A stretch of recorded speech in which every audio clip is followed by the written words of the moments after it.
Glory to be the name of our triune God, the Father, the Son, the Holy Spirit, yesterday, today and forevermore.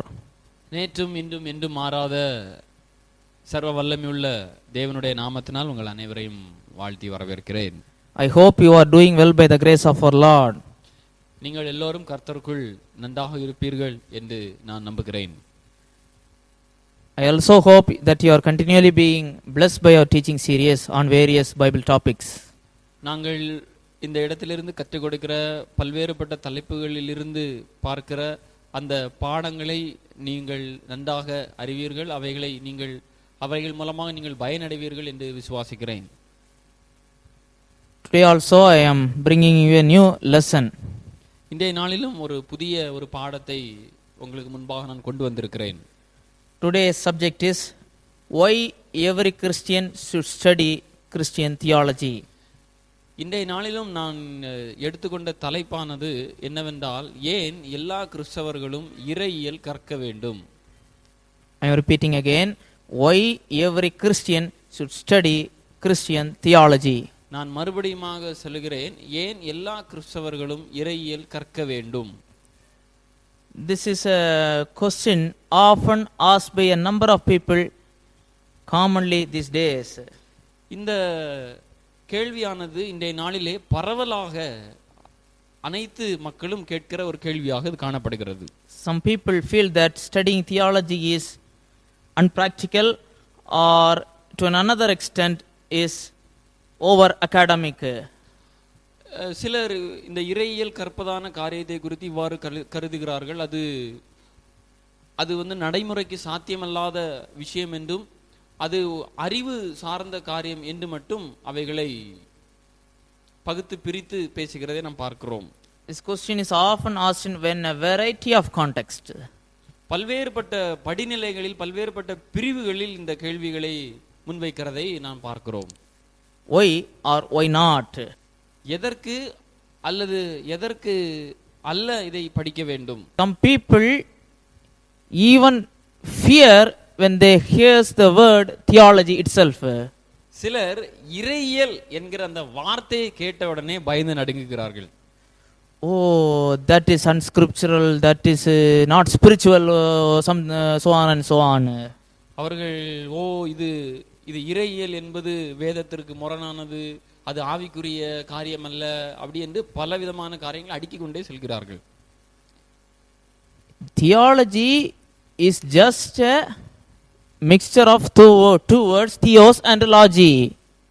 இந்த இறையியல் என்கிற பதத்தை நாம் தியோ என்றும் லாஜி என்றும் இரண்டு வெவ்வேறு வார்த்தைகளை இணைத்தே நாம் தியாலஜி அல்லது இறையியல் என்று நாம் பார்க்கிறோம். Theos is the Greek word referring to God. Theos என்பது ஒரு கிரேக்க பதம், அது தேவனை குறிக்கிறதாக இருக்கிறது. Logi is the words that means study of. லாஜி என்பது கற்றுக்கொள்ளுதல் அல்லது ஒரு காரியத்தை குறித்து படித்தல் என்று பொருளாகும். There is botany, there is zoology. எப்படியாக தாவரவியல், விலங்கியல் என்று நாம் படிக்கிறோமோ, Logi is the study of. லாஜி என்கிற வார்த்தையானது ஒரு காரியத்தை குறித்து படிக்கிற சம்பந்தப்பட்ட ஒரு விஷயம், So கற்றுக்கொள்ளுகிற சம்பந்தப்பட்ட ஒரு காரியம். So theology is just studying about the nature and person and work of God. அதே போல இறையியல் என்பது இறைவனை குறித்தான காரியங்களை கற்றுக்கொள்ளுதல், படித்தல், அதை அறிந்து கொள்ளுதல். My mission today is to stir up every Christian to understand the true meaning of theology and why every Christian should study theology. என்னுடைய ஊழியமே என்னவென்றால், இன்றைய நாளிலே எல்லாருடைய இருதயத்தையும், குறிப்பாக கிறிஸ்தவருடைய இருதயத்தை தட்டி எழுப்பும்படியாக இறையியல் நாம் எதற்காக கற்க வேண்டும் என்றும் இறையியல் கற்றுக்கொள்வதின் அவசியத்தை குறித்தும் தட்டி எழுப்பும்படியாக இந்த பாடங்கள் இருக்கும் என்று நம்புகிறேன். There are today lots of young people coming into Christian ministry. That is a commendable one. இன்றைய நாளிலே அநேக இளம் ஊழியர்கள் ஆண்டவருடைய ஊழியத்தை செய்யும்படியாக ஊழியங்களுக்கு வருகிறார்கள், அது வரவேற்கத்தக்கது. But ஆனால் some people seem to believe in the fallacy that studying theology is unnecessary. ஆனால் சிலர் இவ்வாறு கருதுகிறார்கள், இறையியல் கற்றுக்கொண்டுதான் நாம் ஊழியத்திற்கு வர வேண்டும் என்கிற அத்தியாவசியம் கிடையாது. That is a waste of time. 3 years I am wasting my time. Oh, why I can do lot of ministry during those years. அந்த இறையியல் கற்பது என்பது கால வீணடிப்பு. அது கால வீணடிப்பாகவே அவைகளை கருதுகிறார்கள். அந்த 3 வருட காலங்களில் நான் ஆண்டவருக்காக பிற ஊழியங்களை நான் செய்வேனே என்று கருதுகிறார்கள். And there are some pastors who have some considerable experience in Christian ministry. சில போதகர்களுக்கும் இந்த ஊழிய சம்பந்தப்பட்ட அநேக அனுபவங்கள் அவர்களுக்கு இருந்தாலும் they are content with that. அதை குறித்து அவர்கள் திருப்தி கொள்கிறார்கள். I have experience in the Bible itself. Bible only I have preached a lot of sermons. So why I have to devote my time into serious study of this in an academic level? I know the Bible. I can manage that. I have preached many sermons. That's enough. இந்த அநேகர் இவ்வாறே கருதுகிறார்கள். ஏன் இறையியல் கற்க வேண்டும்? எனக்கு தான் வேத புஸ்தகம் தெரிகிறதே, வேதத்தை குறித்தான அறிவு எனக்கு இருக்கிறதே, அதை குறித்து நான் அதிகப்படியாக பிரசங்கம் பண்ணுகிறேனே, பின்பு ஏன் இதில் 3.5 வருடங்கள் நான் இதில் இந்த இறையியல் கற்க வேண்டிய காரியங்களை செலவு பண்ண வேண்டும் என்று அவர்கள் கருதுகிறதை நான் உணர்ந்திருக்கிறேன். And there are some naive Christians. இந்த அநேக கிறிஸ்தவர்கள் தாங்கள் உண்மையாகவே அநேக காரியங்கள் தெரிந்திருக்கும் என்று நினைத்து செல்கிறதை நான் பார்க்கிறோம். ஆனால் அடிப்படையில் அவர்களுக்கு அநேக காரியங்களை அவர்கள் அறிந்து கொள்வதில்லை, அவர்களுக்கு தெரிவதில்லை. They just simply say. அவர்கள் இப்படியாக சில வேளைகளிலே கூறுவார்கள், for Christian ministry you just read the Bible 2 times or 3 times, that is enough. Why do you have to study theology in an academic level? நீங்கள் ஊழியம் செய்ய வேண்டுமா 2-3 தடவை இந்த வேத புஸ்தகத்தை வாசியுங்கள். எதற்கு போய் வீணாக அந்த இறையியல் கற்க வேண்டிய காரியங்களிலே உங்களுடைய மனதை நீங்கள் ஈடுபடுத்த வேண்டும்? அவைகள் நமக்கு அவசியம் இல்லை என்று அவர்கள் கூறுவார்கள். And there are some people, இன்னும் சிலர் இருக்கிறார்கள், who say that அவர்கள் எப்படியாக கூறுகிறார்கள், for you to be equipped in Christian ministry, நாம் ஊழியத்திலே இன்னும் பல்பரிமாண வளர்ச்சி அடைய வேண்டுமானால், just to serve as an assistant pastor under a senior pastor for some years, you will gather the apt knowledge, and that is enough. Don't waste your money and time in studying theology. தலைமை போதகர்களுக்கு கீழாக ஒரு உடன் பணியாளனாக அல்லது உடன் போதகராக இருந்து நீங்கள் பணியாற்றினாலே போதும், இதற்கென்று நீங்கள் தனியாக சிறப்பாக இறையியல் கற்க வேண்டிய அவசியம் இல்லை என்று கூறுவார்கள். I know some pastors, எனக்கு சில போதகர்களை நான் அறிவேன், who say to their assistant pastors like this manner. அவர்கள் உடன் ஊழியர்களாக இருக்கும் ஊழியர்களுக்கு அவர்கள் இப்படியாக கூறுவார்கள், God will bless you according to the proportion you serve me in by all means. நீங்கள் எனக்கு எவ்வாறு நீங்கள் உதவி செய்து என்னை நீங்கள் எவ்வாறு நடத்துகிறீர்களோ, என்னை நீங்கள் எவ்வாறு பாதுகாத்துக் கொள்கிறீர்களோ, அதன் அடிப்படையிலே தேவன் உங்களை ஆசீர்வதிப்பார்கள் என்று சில போதகர்கள் கூறுவார்கள். I have heard it with my own ears. நான் இதை என்னுடைய சொந்த காதுகளினாலே நான் கேட்டிருக்கிறேன். You wash my dresses and iron my shirts. நீங்கள் என்னுடைய துணிமணிகளை சுத்தம் செய்யுங்கள், சலவை செய்யுங்கள், என்னுடைய துணிமணிகளை நீங்கள் அயன் பண்ணுங்க, and paste my bill posters throughout the city. என்னுடைய ஊழியம் சார்ந்த வால் போஸ்டுகளை நீங்கள் ஆங்காங்கே ஒட்டுங்கள் என்றும், and before I appear to preach, you say to the congregation, I am a super prophet.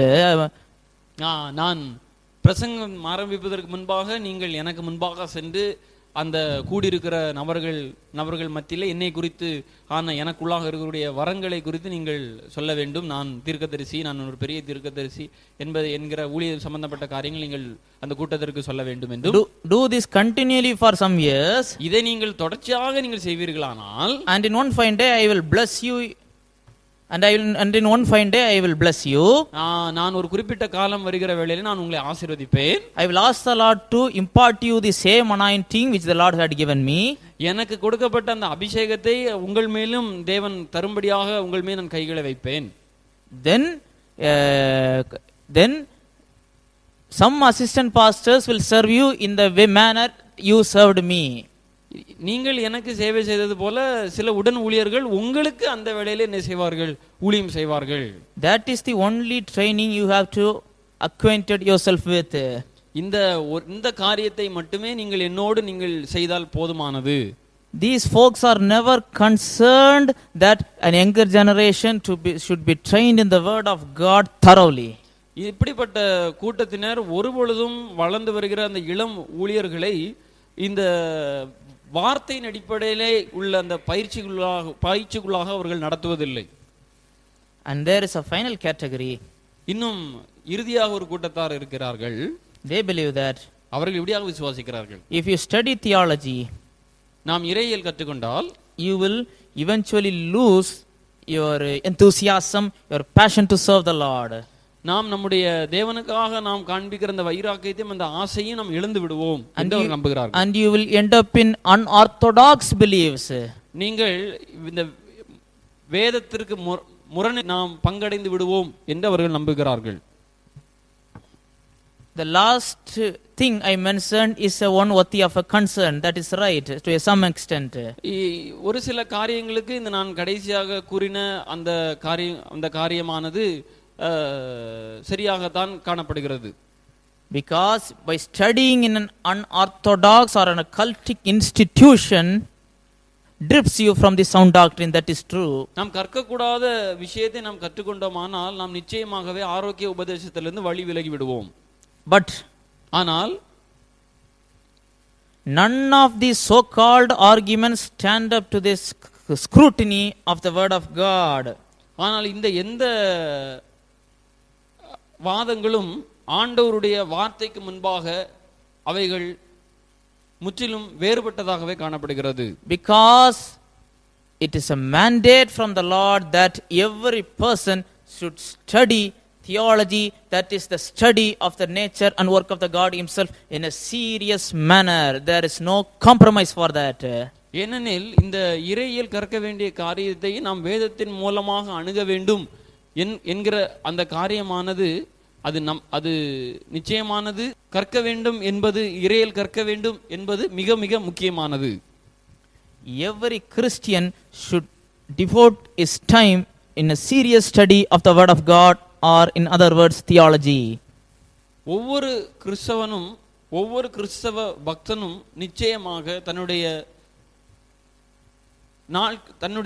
நேரத்தை தன்னுடைய கனமான நேரத்தை இந்த வேதத்திற்காக செலவழிக்க வேண்டும் என்றும், அல்லது வேறொரு வார்த்தையில் கூற வேண்டுமானால் இறையியல் கற்றுக்கொள்ளும்படியாக ஒதுக்குதல் அவசியமானது.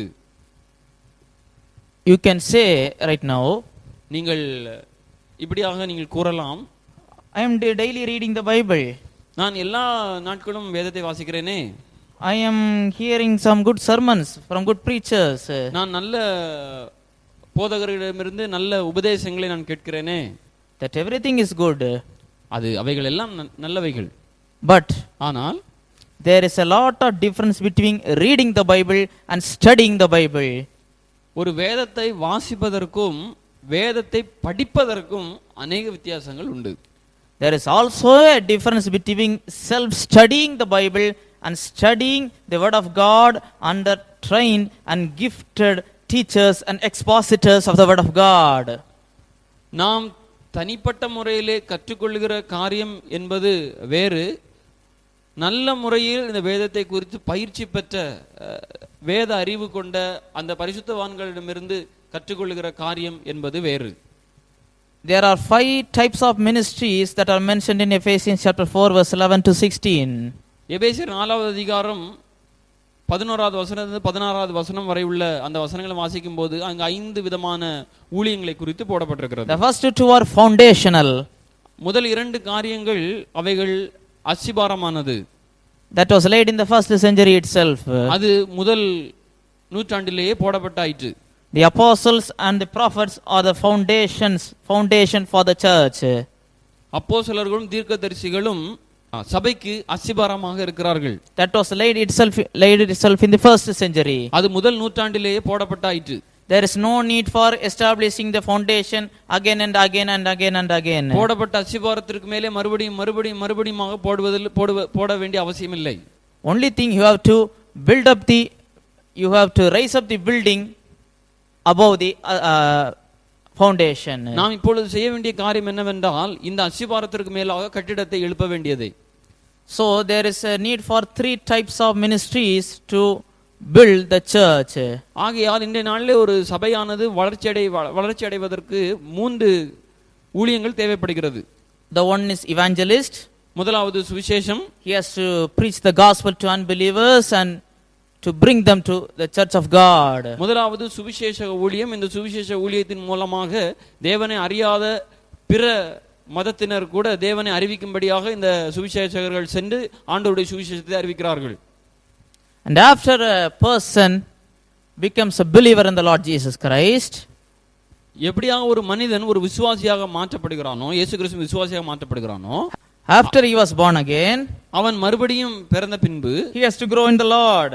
அவன் தேவனுக்குள்ளாக வளர வேண்டும். For that he has to devote his time in a serious study of the word of God.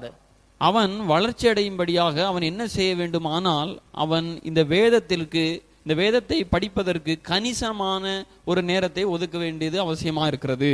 1 Peter chapter 2 and verse 2 says like that. 1 பேதுரு 2வது அதிகாரம் 2வது வசனம் இப்படியாக கூறுகிறது. As newborn babies desire the sincere milk of the word that ye may grow thereby. 1 பேதுரு 2வது அதிகாரம் 3வது வசனம். நீங்கள் வளரும்படி புதிதாய் பிறந்த குழந்தைகளைப் போல திருவசனமாகி கலங்கமில்லாத ஞானப்பாலின் மேல் வாஞ்சையாய் இருங்கள். To grow as a Christian, you have to crave for the word of God. நாம் கிறிஸ்துவுக்குள்ளாக வளர்வதற்கு நமக்கு தேவையான ஒரு காரியம் என்னவென்றால் களங்கமில்லாத ஞானப்பாலாகி இந்த திருவசனத்தின் மீது உள்ள வாஞ்சை. For that God has appointed 2 officers in the church. அதற்கே தேவன் 2 நபர்களை சபையிலே அவர் ஏற்படுத்தி இருக்கிறார். One is the office of the pastor and in the next one is the office of the teacher. ஒரு நபர் சபையினுடைய போதகர், மற்றொருவர் கற்றுக் கொடுக்கிறவர். The pastor has to lead the congregation, has to lead them in the path of the Lord by all means. மெய்ப்பர் என்ன செய்ய வேண்டுமானால் தன்னுடைய சபையை எவ்வாறு நடத்த வேண்டும் என்கிற அந்த ஒரு காரிய சித்தியோடு சபையை நடத்த வேண்டும். A pastor should be able to teach. அதே மெய்ப்பரானவர் அவருக்கு பிரசங்க தாளந்துகள் நிச்சயமாக இருக்கும். அவர் பிரசங்கிக்கவும் கற்றுக் கொடுக்கவும் அவர் செய்யலாம். God may use that pastor itself to impart the congregation with the right doctrine. அந்த மெய்ப்பரையே தேவன் ஆரோக்கிய உபதேசத்தை ஜனங்கள் அறிந்து கொள்ளும்படியாக தேவன் பயன்படுத்த முடியும். Or else அல்லது God may use teachers in a special way to do the task in the church. அல்லது தேவன் நல்ல கற்று தேர்ந்த போதகர்களை ஜனங்கள் ஆரோக்கிய உபதேசத்தை கற்றுக்கொள்ளும்படியாக சபையிலே தேவன் போதகர்களை பயன்படுத்துகிறார். Because to know God is not a simple task. ஏனெனில் தேவனை அறிவது என்பது சாதாரண காரியம் அல்ல. Just by praying a simple prayer, you cannot know the majesties and glories and the plans of God. நம்முடைய சிறிய சிறிய ஜெபங்களில் இருந்து தேவனை நாம் முழுமையாக அறிந்து கொள்ள முடியாது. God can save a sinner with a simple prayer. That is true. That is His mercy. தேவன் ஒரு பாவியை பரிசுத்தவானாக அவர் மாற்றுகிறார் ஒரு சிறிய ஒரு ஜெபத்தின் மூலமாக. அது உண்மை.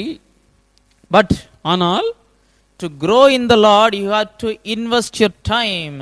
இந்த மறுபடியும் பிறந்த இந்த குழந்தையானது வளரும்படியாக வளர வேண்டுமானால் அதற்கு போதுமான அளவு அந்த திருவசனத்திலே அதற்கு பார்வை இருக்க வேண்டும்.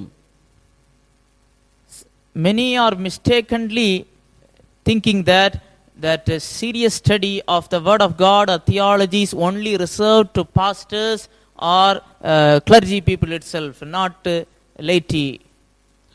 அநேகர் நம்புகிற காரியம் என்னவென்றால் இந்த இறையியல் கற்க வேண்டும் என்ற ஒரு விஷயம் என்பது அவர்கள் மூப்பர்களும் சபையினுடைய மெய்ப்பர்களும் மட்டுமே அவைகளை கற்றுக்கொள்ள வேண்டும் என்று நினைக்கிறார்கள். நாங்கள் எல்லாம் அவைகளுக்கு நாங்கள் விதிவிலக்கு என்பதை அவர்கள் நினைக்கிறார்கள். But the Bible says, ஆனால் வேதம் என்ன சொல்லுகிறது? every believer should be taught in the sound doctrine.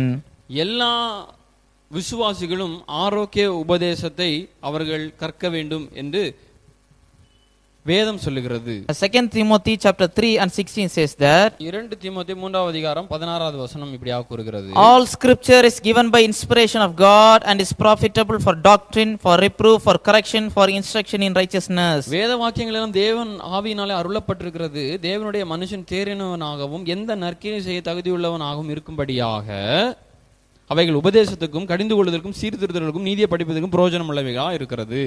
The first thing mentioned here is doctrine. இங்கே சொல்லப்பட்ட முதல் காரியம் என்னவென்றால் உபதேசம். The scripture is given so that a person knows the right doctrine.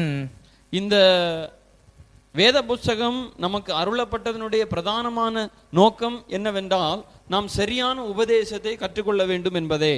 Doctrine about God, தேவனை குறித்தான உபதேசம், doctrine about man, மனிதனை குறித்தான உபதேசம், doctrine about sin, பாவத்தை குறித்தான உபதேசம், doctrine about salvation, ரட்சிப்பை குறித்தான உபதேசம், doctrine about the church, சபையை குறித்தான உபதேசம், doctrine about Christian life, கிறிஸ்தவ வாழ்க்கையை குறித்தான உபதேசம், doctrine about the afterlife, நித்திய ஜீவனை குறித்தான உபதேசம், doctrine about the future things, எதிர்காலத்தை குறித்தான உபதேசம், doctrine about the creation, சிருஷ்டிப்பை குறித்தான உபதேசம், doctrine about devil and demons, சாத்தானையும் சாத்தானுடைய ஆவிகளை குறித்தான உபதேசம். and it goes on and goes on. இது இப்படியாக போய்க்கொண்டே இருக்கும்.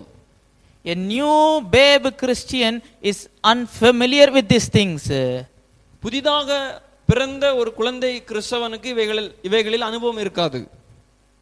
But the Bible commands that everyone should taught in the word of the Lord. ஆனால் வேதம் என்ன கூறுகிறது என்றால் நாம் ஒவ்வொருவரும் இந்த வேதத்திலே பயிற்றுவிக்கப்பட வேண்டும் என்பதே.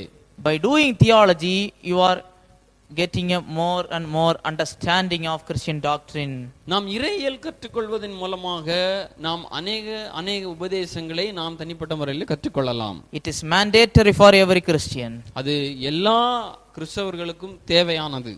In many congregations the clergy must be trained in the word of God, that is mandatory, but the Bible teaches every Christian should be thorough in the word of God. சில கூட்டங்களிலே அங்கே இருக்கக்கூடிய அந்த தலைமை மூப்பர் மட்டும் இறையியல் கற்றுக்கொண்டால் போதும் என்று கூறுவார்கள். ஆனால் வேதத்தின் அடிப்படையிலே விசுவாசிகள் எல்லாரும் இறையியல் கற்பது சால சிறந்தது. In the western countries, மேற்கத்திய நாடுகளில் every church has its own theological institution. எல்லா சபைக்கும் தனித்தனியான இறையியல் கலாசாலைகள் இருக்கிறது. Every church, எல்லா சபைகளுக்கும். a new Christian is taught the basic theology. ஒரு புதிதாக ஆரம்பிக்கப்பட்ட கிறிஸ்தவனுக்கு அடிப்படையான இறையியலும். What is Bible? அது பைபிள் வேதாகம் என்றால் என்ன? Who is God? தேவன் யார்? What is Trinity? திரித்துவம் என்றால் என்ன? What is sin? பாவம் என்றால் என்ன? What is salvation? ரட்சிப்பு என்றால் என்ன? What is church? சபை என்றால் என்ன? What is baptism? ஞானஸ்நானம் என்றால் என்ன? What is Christian life? கிறிஸ்தவ வாழ்வு என்றால் என்ன? What should be looking after? நாம் எதற்காக எதிர்பார்த்து கொண்டிருக்கிறோம்? These are the things a new Christian should be acquainted himself with. ஒரு புதிதாக கிறிஸ்துவ அனுபவத்திற்குள்ளாக வந்த மனிதன் இந்த காரியங்களை எல்லாம் அவன் கற்றுக்கொள்ள வேண்டும். And also the background and the basic theology and the message of each and every book of the Bible. பின்பு ஒவ்வொரு நிருபத்தினுடைய வரலாறு, அதனுடைய பின்னணி, இவைகள் எல்லாம் எப்படியாக வந்தது, இவைகள் ஏன் எழுதப்பட்டது என்பதை குறித்தான பின்னணிகளை நாம் அறிந்து கொள்ளலாம். This is for a new Christian. இது யாருக்கு என்றால் புதிதாக கிறிஸ்தவ அனுபவம் உள்ள நபருக்கு. And it did not stop there. அது அதோடு நின்று விடக்கூடாது. There is a thing called adult Sunday school in western countries. மேற்கத்திய நாடுகளில் நடுத்தர வயதினருக்கு என்று ஒரு இறையியல் கலாசாலை இருக்கிறது. They keep on studying until their death. இந்த இறையியல் கற்க வேண்டிய காரியத்தை அவர்கள் முதிர் வயது வரையிலும் கற்க வேண்டும். Because studying the Bible is a lifelong adventure. ஏனெனில் வேத புஸ்தகத்தை படிக்கிற அனுபவம் என்பது நாம் நம்முடைய சுவாசம் இருக்கும் வரையிலும் நடைபெற வேண்டிய ஒரு காரியம். A person should do theology each and every day.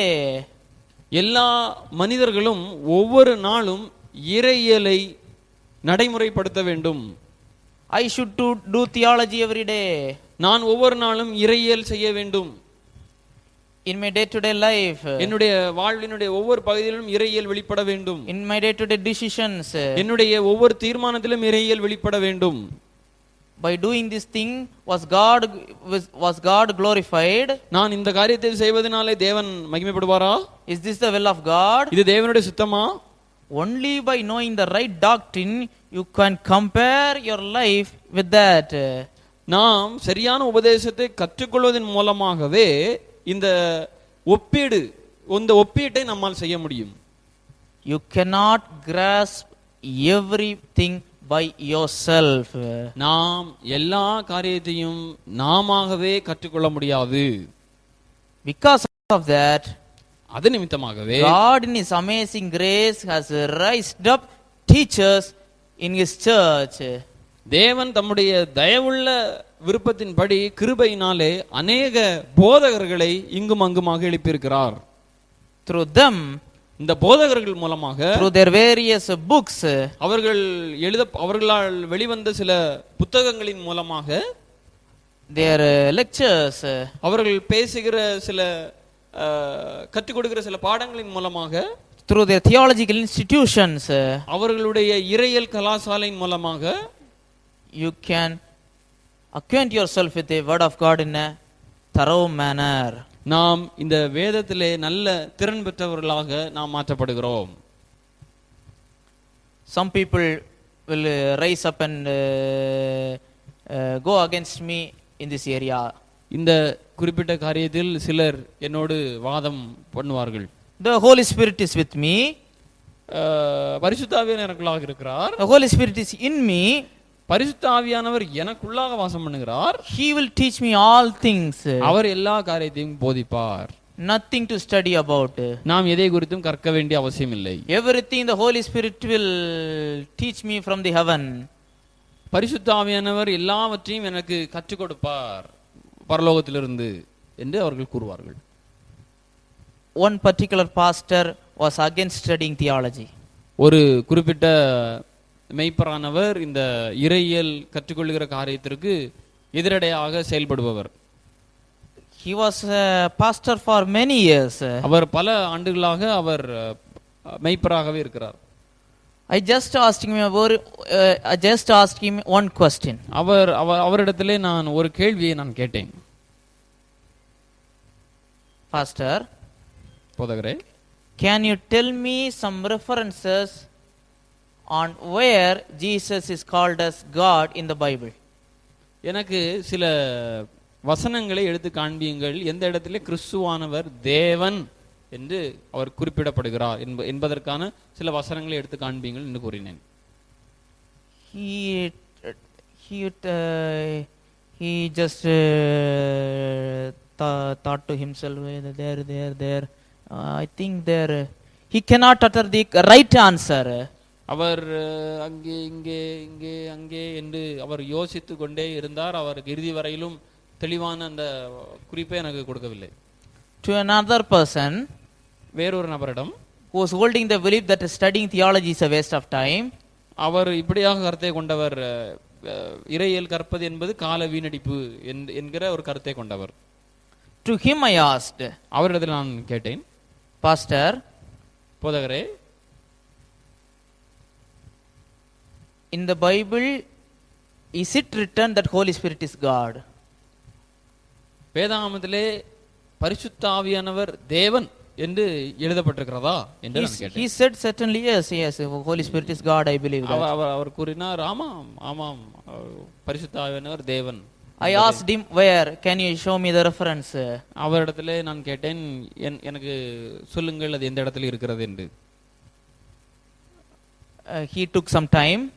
அவர் சில நேரத்தை எடுத்துக்கொண்டார். And he said to me, அவர் என்னிடத்தில் கூறினார், The Holy Spirit descended upon Samson, he descended upon the prophets, and he did mighty things and so on. He descended upon Jesus. He is God. Oh, praise the Lord. அவர் இப்படியாக கூறினார், பரிசுத்த ஆவியானவர் சிம்சோன் மீது அமர்ந்தார், பரிசுத்த ஆவியானவர் இயேசு கிறிஸ்துவின் மீது அமர்ந்தார், பரிசுத்த ஆவியானவர் பல்வேறு காரியங்கள் சீஷர்கள் மூலமாக செய்தார் என்று அவர் பரிசுத்த ஆவியாரை குறித்து அது இது என்று பேசினார். I asked, நான் கேட்டேன், Pastor, are you understanding my question? I just asked where it is written that Holy Spirit is God. போதகரே, நான் மறுபடியுமாக கேட்கிறேன், என்னுடைய கேள்வி உங்களுக்கு தெளிவாக விளங்கும் என்று நான் நம்புகிறேன். எந்த இடத்திலே பரிசுத்த ஆவியானவரை குறித்து தேவன் என்று எழுதப்பட்டிருக்கிறது, அந்த குறிப்பை எனக்கு காண்பீங்கள் என்று நான் கேட்டேன். There is a pinpoint references implying or clearly indicating or mentioning that Holy Spirit is God himself. தெளிவாக திட்டமாக வேத வசனம் குறிப்பிடப்பட்டு சொல்லப்பட்டிருக்கிறது, பரிசுத்த ஆவியானவர் தேவன் என்பதை, அதை காண்பீங்கள் என்று நான் கூறினேன். He was unable to refer to that verse. அவர் அந்த அந்த வசன பகுதியை அவரால் எடுத்து காண்பிக்க முடியவில்லை. This is the result of not indulging in study of the word of God. இது எதை காண்பிக்கிறது என்றால், இந்த வேதத்தை படிப்பதிலே போதுமான ஈடுபாடு இல்லாத ஒரு நிலையை தான் காண்பிக்கிறது. As many of you are aware, நீங்கள் அநேகர் அறிந்திருக்கிறபடி, there are many non-Christian cults who claim to be Christians but denying the Trinity and the deity of Lord Jesus Christ. இந்த அநேகர் தங்களை கிறிஸ்தவர்கள் என்று காண்பித்துக் கொள்கிறார்கள், ஆனால் திரித்துவத்தையும் கிறிஸ்துவையிலே குறித்தான சில காரியங்களையும் அவர்கள் மறுக்கிறதை நம்மால் பார்க்க முடியும். They are doing missionary work in Christian homes, not in other people of other faiths. இவர்கள் கிறிஸ்தவ வீடுகளுக்கே சென்று தங்களுடைய மார்க்கத்தை அவர்களுக்குள்ளாக புகுத்தும்படியாக அவர்கள் ஈடுபடுகிறதை நாம் பார்க்கிறோம். When such type of experience happens, இது போன்ற சில அனுபவங்கள் நடக்கிற வேளையிலே that believer comes to the pastor. அந்த விசுவாசியானவர் போதகரிடத்திலே வந்தார். Pastor, the Jehovah's Witnesses came to my house and they said that Jesus was a created being. They showed me some verses. See here, Jesus said, Father is my God. I am a little bit confused. What is the truth? How should be able to be answered? He is he is confusing me or trying to convince me into his doctrine. போதகரே, இவ்வாறு யெகோவா சாட்சிகள் எங்களுடைய வீட்டிற்கு வந்தார்கள், சில வசன ஆதாரங்களை எடுத்துக்கொண்டு பாருங்கள், இதோ இயேசுவே தேவனை நோக்கி அவர் முறையிடுகிறார், அவர் அப்பொழுது அவர் பூமியில் இருக்கிறார், அவர் பரலோகத்தில் இருக்கிறார் என்று பல்வேறுபட்ட வசனங்களை எடுத்து வைத்து என்னோடு பேசுகிறார்கள். என்னால் அவைகளை புரிந்து கொள்ள முடியல, எனக்கு சற்று குழப்பமாக இருக்கிறது, எனக்கு தடுமாற்றமாக இருக்கிறது என்று அவர்கள் போதகரிடத்தில் கூறுகிறார்கள். What is the pastor's answer? You know, உங்களுக்கு தெரியுமா அந்த போதகருடைய பதில் என்னவென்று? Just don't allow him into your house. That is the answer. அவர்களை உங்களுடைய வீட்டிற்குள் ஏத்தாதீர்கள், இதுவே அதனுடைய பதில். They refer to a scriptural verse by Apostle John. அவர்கள் காண்பித்த காரியம் அப்போஸ்தலர் யோவான் கூறின அந்த நிருபத்திலிருந்து அவர்கள் கூறின காரியம். Don't entertain those folks into your house. இப்படிப்பட்ட கூட்டத்தை உங்களுடைய வீட்டிலே நீங்கள் அனுமதிக்காதீர். How to answer those cultic teachings? I don't have that time. That is, they have a false, they are demon possessed. We should not encounter with those people. You should be alienated from those people. That's all, everything. அவர்களிலிருந்து நாம் ஒன்றாக இணைந்து சேர்ந்து நாம் போகக்கூடாது, அவர்களிலிருந்து நாம் தனிமைப்படுத்தப்பட வேண்டும், அவர்களிலிருந்து நாம் வேறு பிரிக்கப்பட்டவர்கள், அவர்களோடு நாம் சேரக்கூடாது என்பதை மையமாக வைத்து அவர்களை வீட்டிற்குள் ஏத்தாதீர்கள் என்று இவர்கள் கூறிவிடுகிறார்கள். But in some areas, some believers are not convinced with the pastor's answer. ஆனால் சில சபைகளிலே, சில இடங்களிலே இந்த போதகருடைய பதிலானது விசுவாசிகளுக்கு ஏற்றதாக இல்லை. Oh, but the Bible says here, Father is greater than I. Where Jehovah's Witnesses true in there, and but they secretly entertain those people, and eventually they end up joining that cults. That is a sad thing. அவர்கள் கூறுகிற காரியம் என்னவென்றால், என்னுடைய பரமபிதா மேலே இருக்கிறார், அவர் இன்னிலும் வல்லவராக இருக்கிறார் என்று கூறுகிறாரே, அப்பொழுது மேலே ஒரு நபர் இருக்கிறார்கள் என்று அவர்கள் குறிப்பிடுவது சரிதானே என்கிற ஒரு குழப்பத்திற்குள்ளாக அவர்கள் ஆழ்ந்து இறுதியிலே அவர்களோடே இணைந்து செல்கிறதை நாம் காண்கிறோம். That is because this pastor was not theologically or biblically trained to answer those cultic teachings and to explain the true meaning of that particular verses with the cults are referring to cover up these things. Here this pastor is using those words. அவர் இதை மறைப்பதற்காக, இதை மூடுவதற்காகவே சில வசன ஆதாரங்களை எடுத்து அவர் பேசுகிறாரே ஒழிய, அந்த விசுவாசிகளுக்கு திருப்திகரமான பதிலை கொடுக்க வேண்டும் என்கிற ஒரு சிந்தை இல்லை. ஏனெனில் அவர்களுக்கும் அந்த இறையியல் சம்பந்தப்பட்ட காரியங்களுக்கும் சம்பந்தமே இல்லை. அவர்கள் போதுமான அளவிற்கு நேரத்தை இந்த வேதாகமத்தோடு செலவழிக்காததே அதற்கு காரணம். Not only that, அது மட்டுமல்ல, in every academic stream, every person to practice something should be qualified, should be certified to do that. That is what is going on in this world. That is the principle. இந்த உலகத்தை நாம் பார்க்கிற வேளையிலே ஒரு மனிதன் ஒரு காரியத்திலே அவன் அனுபவமுள்ளவனாக மாற வேண்டும். ஆனால் அவன் முதலாவது அவைகளிலே பயிற்சி பெற்றிருக்க வேண்டும். அப்பொழுது பின்பு தானே அவன் அவைகளிலே வளரவும் அவைகளிலே அனுபவமுள்ளவனாக மாறவும் முடியும். To practice as a doctor, you have to study in an accepted institution for some years, and you have to earn the degree certificate. You have to pass that, and you have to practice as a doctor. நாம் ஒரு மருத்துவராக நாம் பணி செய்வதற்கு முன்பாக ஒரு அங்கீகரிக்கப்பட்ட நிறுவனத்திலே இணைந்து நாம் அதற்கு வேண்டிய சில படிப்புகளை படித்து அவைகளிலே தேர்ச்சி பெற்று தேர்வு எழுதி தேர்ச்சி பெற்று அதற்கு வேண்டி அங்கீகரிக்கப்பட்ட அந்த சான்றிதழை பெற்ற பின்பே நாம் மருத்துவம் செய்வதற்காக நாம் அனுமதிக்கப்படுகிறோம் மருத்துவராக. To be a professor, you have to first study from bachelor's and master's, and even you have to study up to a doctorate level. Then only you can be a professor and teach the students. நாம் ஒரு பேராசிரியராக மாற வேண்டுமானால் முதலாவது தேர்ச்சி பெற்று பின்பு இளங்கலை பின்பு முதுகலை, அதற்கு பின்பாக இந்த பேராசிரியர் ஆவதற்கு வேண்டிய என்ன தகுதி உண்டோ அந்த படிப்புகளை எல்லாம் படித்து முடித்து அங்கீகரிக்கப்பட்ட சான்றிதழ் பெற்ற பின்பே நாம் பேராசிரியராக பணியாற்ற முடியும். But in some areas, by just getting a proper training without an academic discipline, you can also practice some things. You can be a mechanic in a shop, but just by practicing something. There are some areas. ஆனால் அதை இப்படியாக தான் கற்க வேண்டும் அல்ல, சில நிபந்தனை இல்லாத சில இடங்களும் இருக்கிறது. அவைகளிலே நாம் முறைப்படியாக அல்ல, சில அனுபவங்கள் மூலமாக சில காரியங்கள் என்ன செய்யலாம், கற்றுக்கொள்ளலாம். But just by having an experience cannot make you work in a reputed or a reputed company or an institution. நாம் ஏதோ எங்கேயோ ஒரு இடத்துல சில காரியங்களை கற்றுக்கொண்டோம் என்பதின் அடிப்படையிலே நாம் உள்ளே புகுந்து சில காரியங்களை நம்மால் தைரியமாக அல்லது திறமையோடு செய்வதற்கு வாய்ப்பில்லை. That applies in Bible teaching also. இதே காரியம்தான் இந்த வேதத்தை கற்றுக்கொள்ளுகிற காரியத்திலும் அமையும். The sad thing here is, இங்கே சங்கடத்திற்குரிய ஒரு காரியம் என்னவென்றால், some folks, they for so long live according to their lusts and their flesh. ஒரு குறிப்பிட்ட கூட்டத்தினார் அவர்களுடைய இச்சைகளின் அடிப்படையில் அவர்கள் மாம்சம் மனசும் விரும்புகிற அடிப்படையிலே அவர்கள் நடக்கிறார்கள். And all of a sudden they claim we are saved, we are born again, we accepted the Lord Jesus Christ as a personal savior. That is good, that is a commendable one, we are enjoyed by that.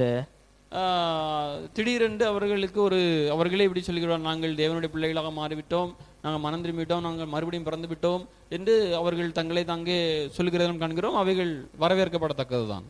Then all of a sudden, பின்பு சில நாட்கள் கழித்து they took their Bibles in their hand, அவர்கள் வேதாகமத்தை கையில் எடுத்துக்கொண்டு, and they became ministers of the word of God. அவர்கள் தேவனை பிரசங்கிக்கிற அல்லது ஊழியம் செய்கிற ஒரு ஊழியர்களாக மாற்றப்படுகிறார்கள். All of a sudden they started teaching the Bible. உடனே அவர்கள் வேதத்தை கற்றுக் கொடுக்கிற காரியங்களுக்கு இறங்குகிறார்கள். From Genesis to Revelation, they take any verse of their likeness and this is the real meaning. Without any proper training or proper education, they interpret the Bible as they like. ஆதியாகமத்திலிருந்து வெளிப்படுத்தின விசேஷத்திற்கு இடையில் உள்ள ஏதோ ஒரு வசனத்தை எடுத்துக்கொண்டு இதுவே தேவன் எனக்கு கூறின வார்த்தைகள் என்று கூறி அவைகளுக்கென்று ஒரு தனி அவர்கள் பொருளை கொடுத்து இதுதான் இதற்கு அர்த்தம் என்று அவர்கள் விரும்புகிற அடிப்படையிலேயே வியாக்கியானம் செய்கிறதை நாம் பார்க்கிறோம். They just entered Christian ministry few days or few months back. அவர்கள் இந்த ஊழியத்திற்குள்ளாக இறங்கினது சில நாட்களுக்கு முன்பு, சில மாதங்களுக்கு முன்பு தானே அவர்கள் இறங்கினார்கள். You can testify of our salvation. நீங்கள் உங்களுடைய ரட்சிப்பை நீங்கள் சாட்சியாக சொல்லலாம். You can say Jesus is Lord. நீங்கள் சொல்லலாம் இயேசுவே தெய்வம் என்று. You can repent from your sinful deeds. நாம் நம்முடைய பாவங்களிலிருந்து நாம் விடுதலையாக ரட்சிக்கப்பட்டிருக்கிறோம் என்று நாம் கூறலாம். But you cannot teach Trinity just days after being born again. You cannot teach that complex doctrines in a simple manner within a few days. You have to first study in a serious manner. ஒரு குறிப்பிட்ட நாட்களில் தானே நாம் இந்த கருகலான விஷயங்களை எடுத்துக்கொண்டு இந்த திருத்துவத்தை குறித்தான காரியங்களை நாம் எளிதான முறையில் நாம் பேசிவிட முடியாது. It takes time. அது சில காலத்தை பிடிக்கிறது. To speak about God's nature, God's dealing and God's plan from Genesis to Revelation, first a person has to devote himself into a serious study that requires for at least in a bachelor level for a minimum period of 3 years. ஆதியாகமத்திலிருந்து வெளிப்படுத்துகிற விசேஷம் வரையிலும் நாம் இந்த வேதாகமத்தை கற்க வேண்டிய காரியத்தை நாம் கற்க வேண்டுமானால் அல்லது மற்றவர் கற்றுக் கொடுக்க வேண்டுமானால் குறைந்தபட்சம் 3 வருடமாவது இந்த வேத புத்தகத்தோடு செலவழித்து அநேக காரியங்களும் கற்றுக்கொள்வது அவசியமானது. You have to study under a trained and gifted Bible expositor. நாம் நல்ல தேர்ச்சி பெற்ற நல்ல முதிர்ந்த இந்த வேதாக விரிவுரையாளர் அருகிலிருந்து நாம் அநேக விஷயங்கள் நாம் கற்றுக்கொள்வது நல்லது. Because there are no strict guidelines in Christendom. ஏனெனில் நெருக்கமான அல்லது தளர்த்த முடியாத எந்தவித கட்டுப்பாடுகளும் நம்முடைய கிறிஸ்தவ சமுதாயத்தில் இல்லை. Some people make use of that and project themselves as great teachers of the word of God. சிலர் இதை எடுத்துக்கொண்டு எந்தவித கட்டுப்பாடும் இல்லாதபடினாலே அவர்கள் கூறுவதே விளக்கம் என்று கருதி அவர்களுடைய கருத்தை முன்வைக்கிறார்கள். I had met a particular person who had just entered into Christian ministry. நான் ஒரு குறிப்பிட்ட நபரை நான் சந்தித்து அவரோடு நான் பேசியிருக்கிறேன். அவர் இப்பொழுதுதான் ஊழியத்திற்குள்ளாக இறங்கியிருக்கிறார். Oh, you have come into Christian ministry. That is good. You are serving the Lord. That is a commendable one. I am glad. நான் சந்தோஷப்படுகிறேன் சகோதரரே, நீங்கள் ஊழியம் செய்வதற்காக உங்களை ஒப்புக் கொடுத்து முன்வந்து நீங்கள் ஊழியம் செய்கிறீர்கள். அதற்காக நான் தேவனை துதிக்கிறேன். He is serving in a mission field. அவர் ஒரு ஊழிய மிஷனரி ஸ்தாபனத்திலே இருந்து ஊழியம் செய்கிறவர். I had then asked, அவரிடத்திலே நான் அடுத்ததாக கேட்டேன், have you enrolled yourself in a theological institution or had you any form of theological education? Have you studied theology anywhere else? நான் கேட்டேன், நீங்கள் இறையியல் கற்றுக்கொண்டீர்களா அல்லது இறையியல் கற்றுக்கொள்ளும்படியாக நீங்கள் பதிவு செய்து விட்டீர்களா அல்லது கற்று முடித்து விட்டீர்களா என்பதை குறித்தான காரியங்களை அவரோடு நான் பேசிக் கொண்டிருந்தேன். Oh, that is not necessary for me. இந்த காரியம், இந்த இறையியல் கற்க வேண்டிய காரியம் எனக்கு தேவையில்லை. Everything comes from above. எல்லா காரியமும் பரலோகத்திலிருந்து நேரடியாக எனக்கு இறங்கி வருகிறது. Oh, what a sad thing. என்ன சங்கடத்திற்குரிய ஒரு காரியம் இது. What can he teach to those people? இப்படிப்பட்ட நபர்கள் ஜனங்களுக்கு என்ன கற்றுக் கொடுப்பார்கள்? These kinds of people finally end up in establishing or becoming cults. இப்படிப்பட்ட நபர்களே வேதத்திலிருந்து முரணான காரியங்களை போதிக்கிற நபர்களாக மாற்றப்படுகிறார்கள். In any other academic discipline, you have to study, you have to enroll, you have to pass the exam. But in teaching the eternal word of God, there is no prerequisite. Just turn the pages. You teach you teach from what your mind tells you. That's enough. மற்ற எல்லா காரியங்களுக்கும் ஒரு படிப்பு, ஒரு கற்றுக்கொள்கிற ஒரு விஷயமானது தேவைப்படுகிறது. ஆனால் தேவனுடைய நித்திய வசனத்தை வியாக்கியானம் செய்கிற காரியங்களுக்கு எந்தவித படிப்பும் அவசியம் இல்லையா? நமக்கு தேவைப்படுகிற வசனங்களை எடுத்துக்கொண்டு போதித்தால் மட்டும் போதுமானதா? Is this how you are honoring the true God? நாம் இப்படியாக தான் நாம் தேவனை கனம் பண்ணுவோமானால்? I recently watched a so-called Bible study meeting. நான் சமீப காலத்திலே ஒரு வேதாகம படிப்பை குறித்து வேதாகமத்தை குறித்து விளக்குகிற ஒரு வீடியோவை நான் பார்த்தேன். Some people sat around a round table.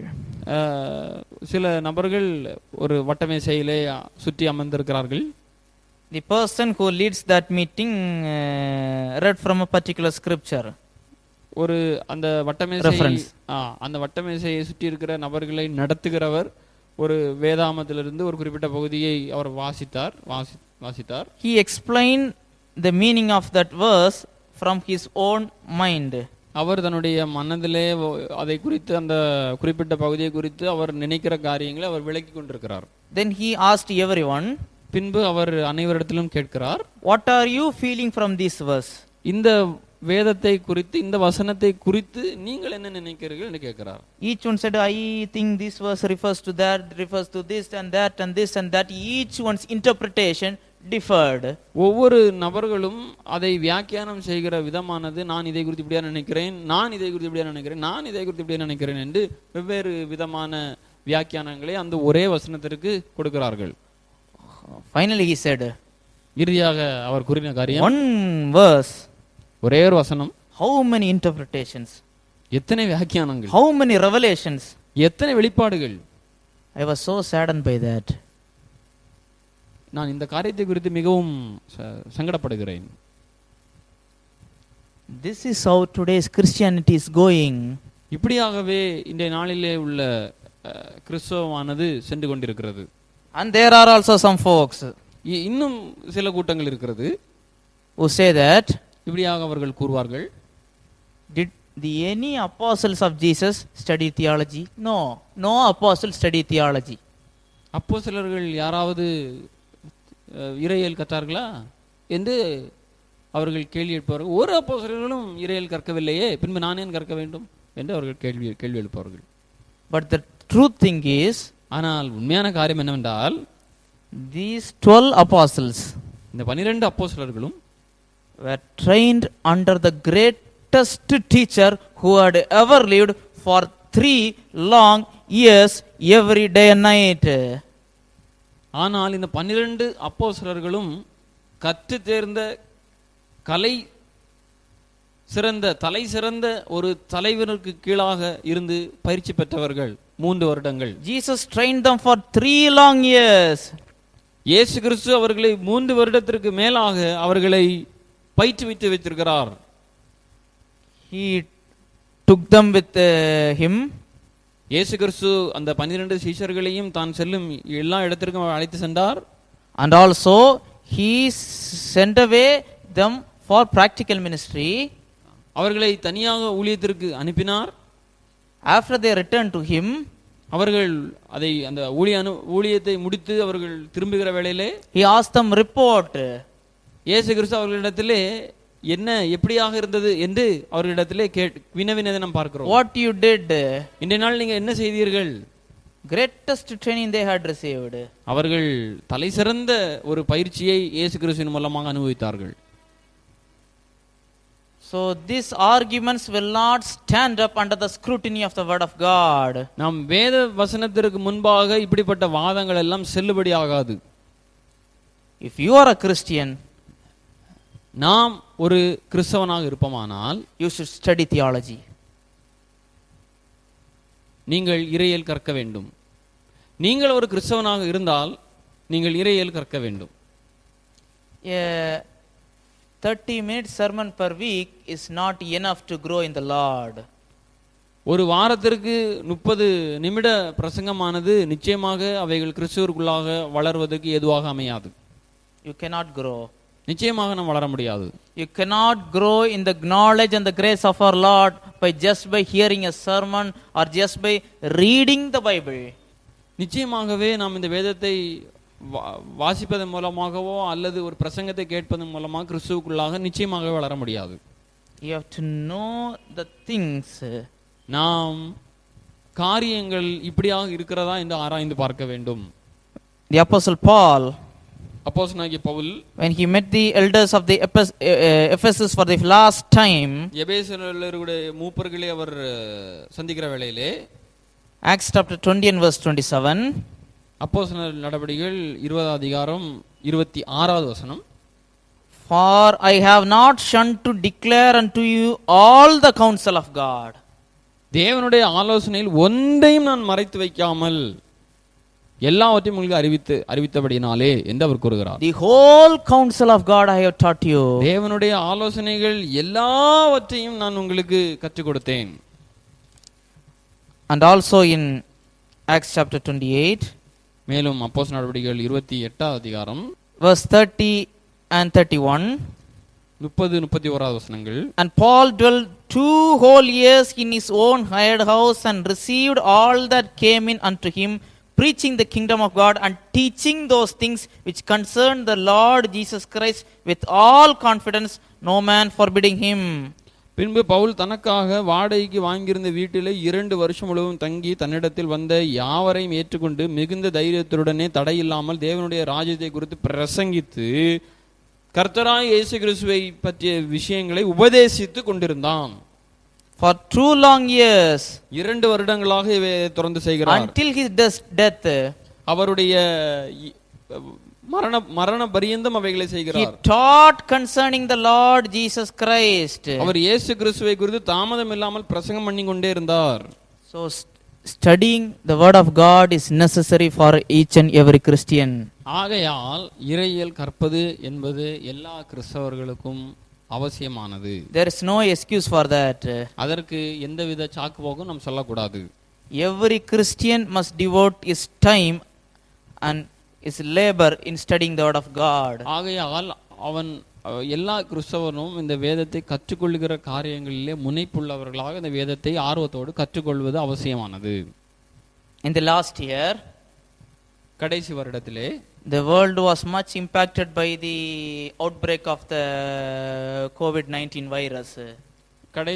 நாம் கடந்த வருடத்திலே 2020 வருடத்திலே COVID-19 வைரஸின் நிமித்தமாக பல்வேறு பாதிப்புகளை நாம் சந்தித்தோம். During that virus outbreak, அந்த வைரஸினுடைய அந்த தாக்கம் அதிகரிக்கிற வேளையிலே there was a fear among many Christians. அநேக கிறிஸ்தவர்களுக்கு பயம் வந்தது. Are we now living in the tribulation period? நாம் இப்பொழுது இந்த கடைசி கால உபத்திரவ காலத்தில் இருக்கிறோமோ என்று. Are the signs of the times which is mentioned in the Olivet Discourse, that is in Matthew 24, Mark 13, Luke 21, are being fulfilled? ஒருவேளை மத்தேயு 24வது அதிகாரம் இந்த லூக்கா சுவிசேஷத்திலே யோவான் சுவிசேஷத்திலே இயேசு கிறிஸ்து குறிதான அந்த கடைசி கால அடையாளங்கள் இதிலே நடந்து கொண்டிருக்கிறதோ என்று அவர்கள் நினைத்தார்கள். Or the what seal is now being broken? In the book of Revelation there is said 7 seals are broken, followed by 7 trumpets and followed by 7 bowls of wrath. And there was a serious discussion among many Christians. Now the 6th seal is broken, not now the 7th seal is broken. Now the first trumpet is blown, or the 7th trumpet is blown. Some claim that we are now in the tribulation period. Church has now entered the tribulation period. He is the Antichrist. So this one is the Antichrist. So many conspiracy theories. பலவிதமான முரணான கொள்கைகள், கோட்பாடுகள் இந்த வைரஸானது பரவி இருக்கிற காலங்களிலே நடைபெற்றது. தேவன் ஒருவேளை 6வது முத்திரை உடைத்து விட்டாரோ, 7வது முத்திரை உடைத்து விட்டாரோ, அந்த தூப கலசம் வெடித்து விட்டதோ, அவருடைய கோப கலசம் கொட்டி விட்டதோ, நாம் இப்பொழுது உபத்திரவ காலத்தில் இருக்கிறோம், இல்லை நாம் இப்பொழுது மகா உபத்திரவ காலத்தில் இருக்கிறோம், இல்லை நாம் உபத்திரவ காலத்திற்குள்ளாக நுழைய போகிறோம் என்று பலவிதமான அந்த வெளிப்படுத்தின விசேஷத்தை குறித்தான பலவிதமான வாதங்கள் இங்கொன்றும் அங்கொன்றுமாக நடந்து கொண்டே இருந்தது. during the beginning of the outbreak of the COVID virus, அந்த கொரோனா கொள்ளை நோயினுடைய அந்த ஆரம்ப காலகட்டத்திலே some Christian preachers claimed that சில கிறிஸ்தவ போதகர்கள் இப்படியாக கூறினார்கள், this coronavirus will not attack any believer. இந்த கொரோனா வைரஸ் ஆனது எந்த ஒரு விசுவாசியையும் அது தாக்காது. Because the wrath of God will only attack the unbeliever. ஏனெனில் தேவனுடைய கோபமானது அவிசுவாசிகளை மட்டுமே தாக்கும் என்று அவர்கள் கூறினார்கள். But when the report surfaced of Christians being affected by the virus and some reported being dead, they changed their minds. ஆனால் நாம் அறிக்கையை நாம் பார்க்கிற வேளையிலே அநேக கிறிஸ்தவர்கள் அல்லாதவர்களிடையே கிறிஸ்தவர்கள் அநேகர் இந்த நோயினாலே பாதிக்கப்பட்டார்கள் என்றும் அநேக கிறிஸ்தவர்கள் மரித்தும் போனார்கள் என்றும் நாம் பார்க்கிறோம்.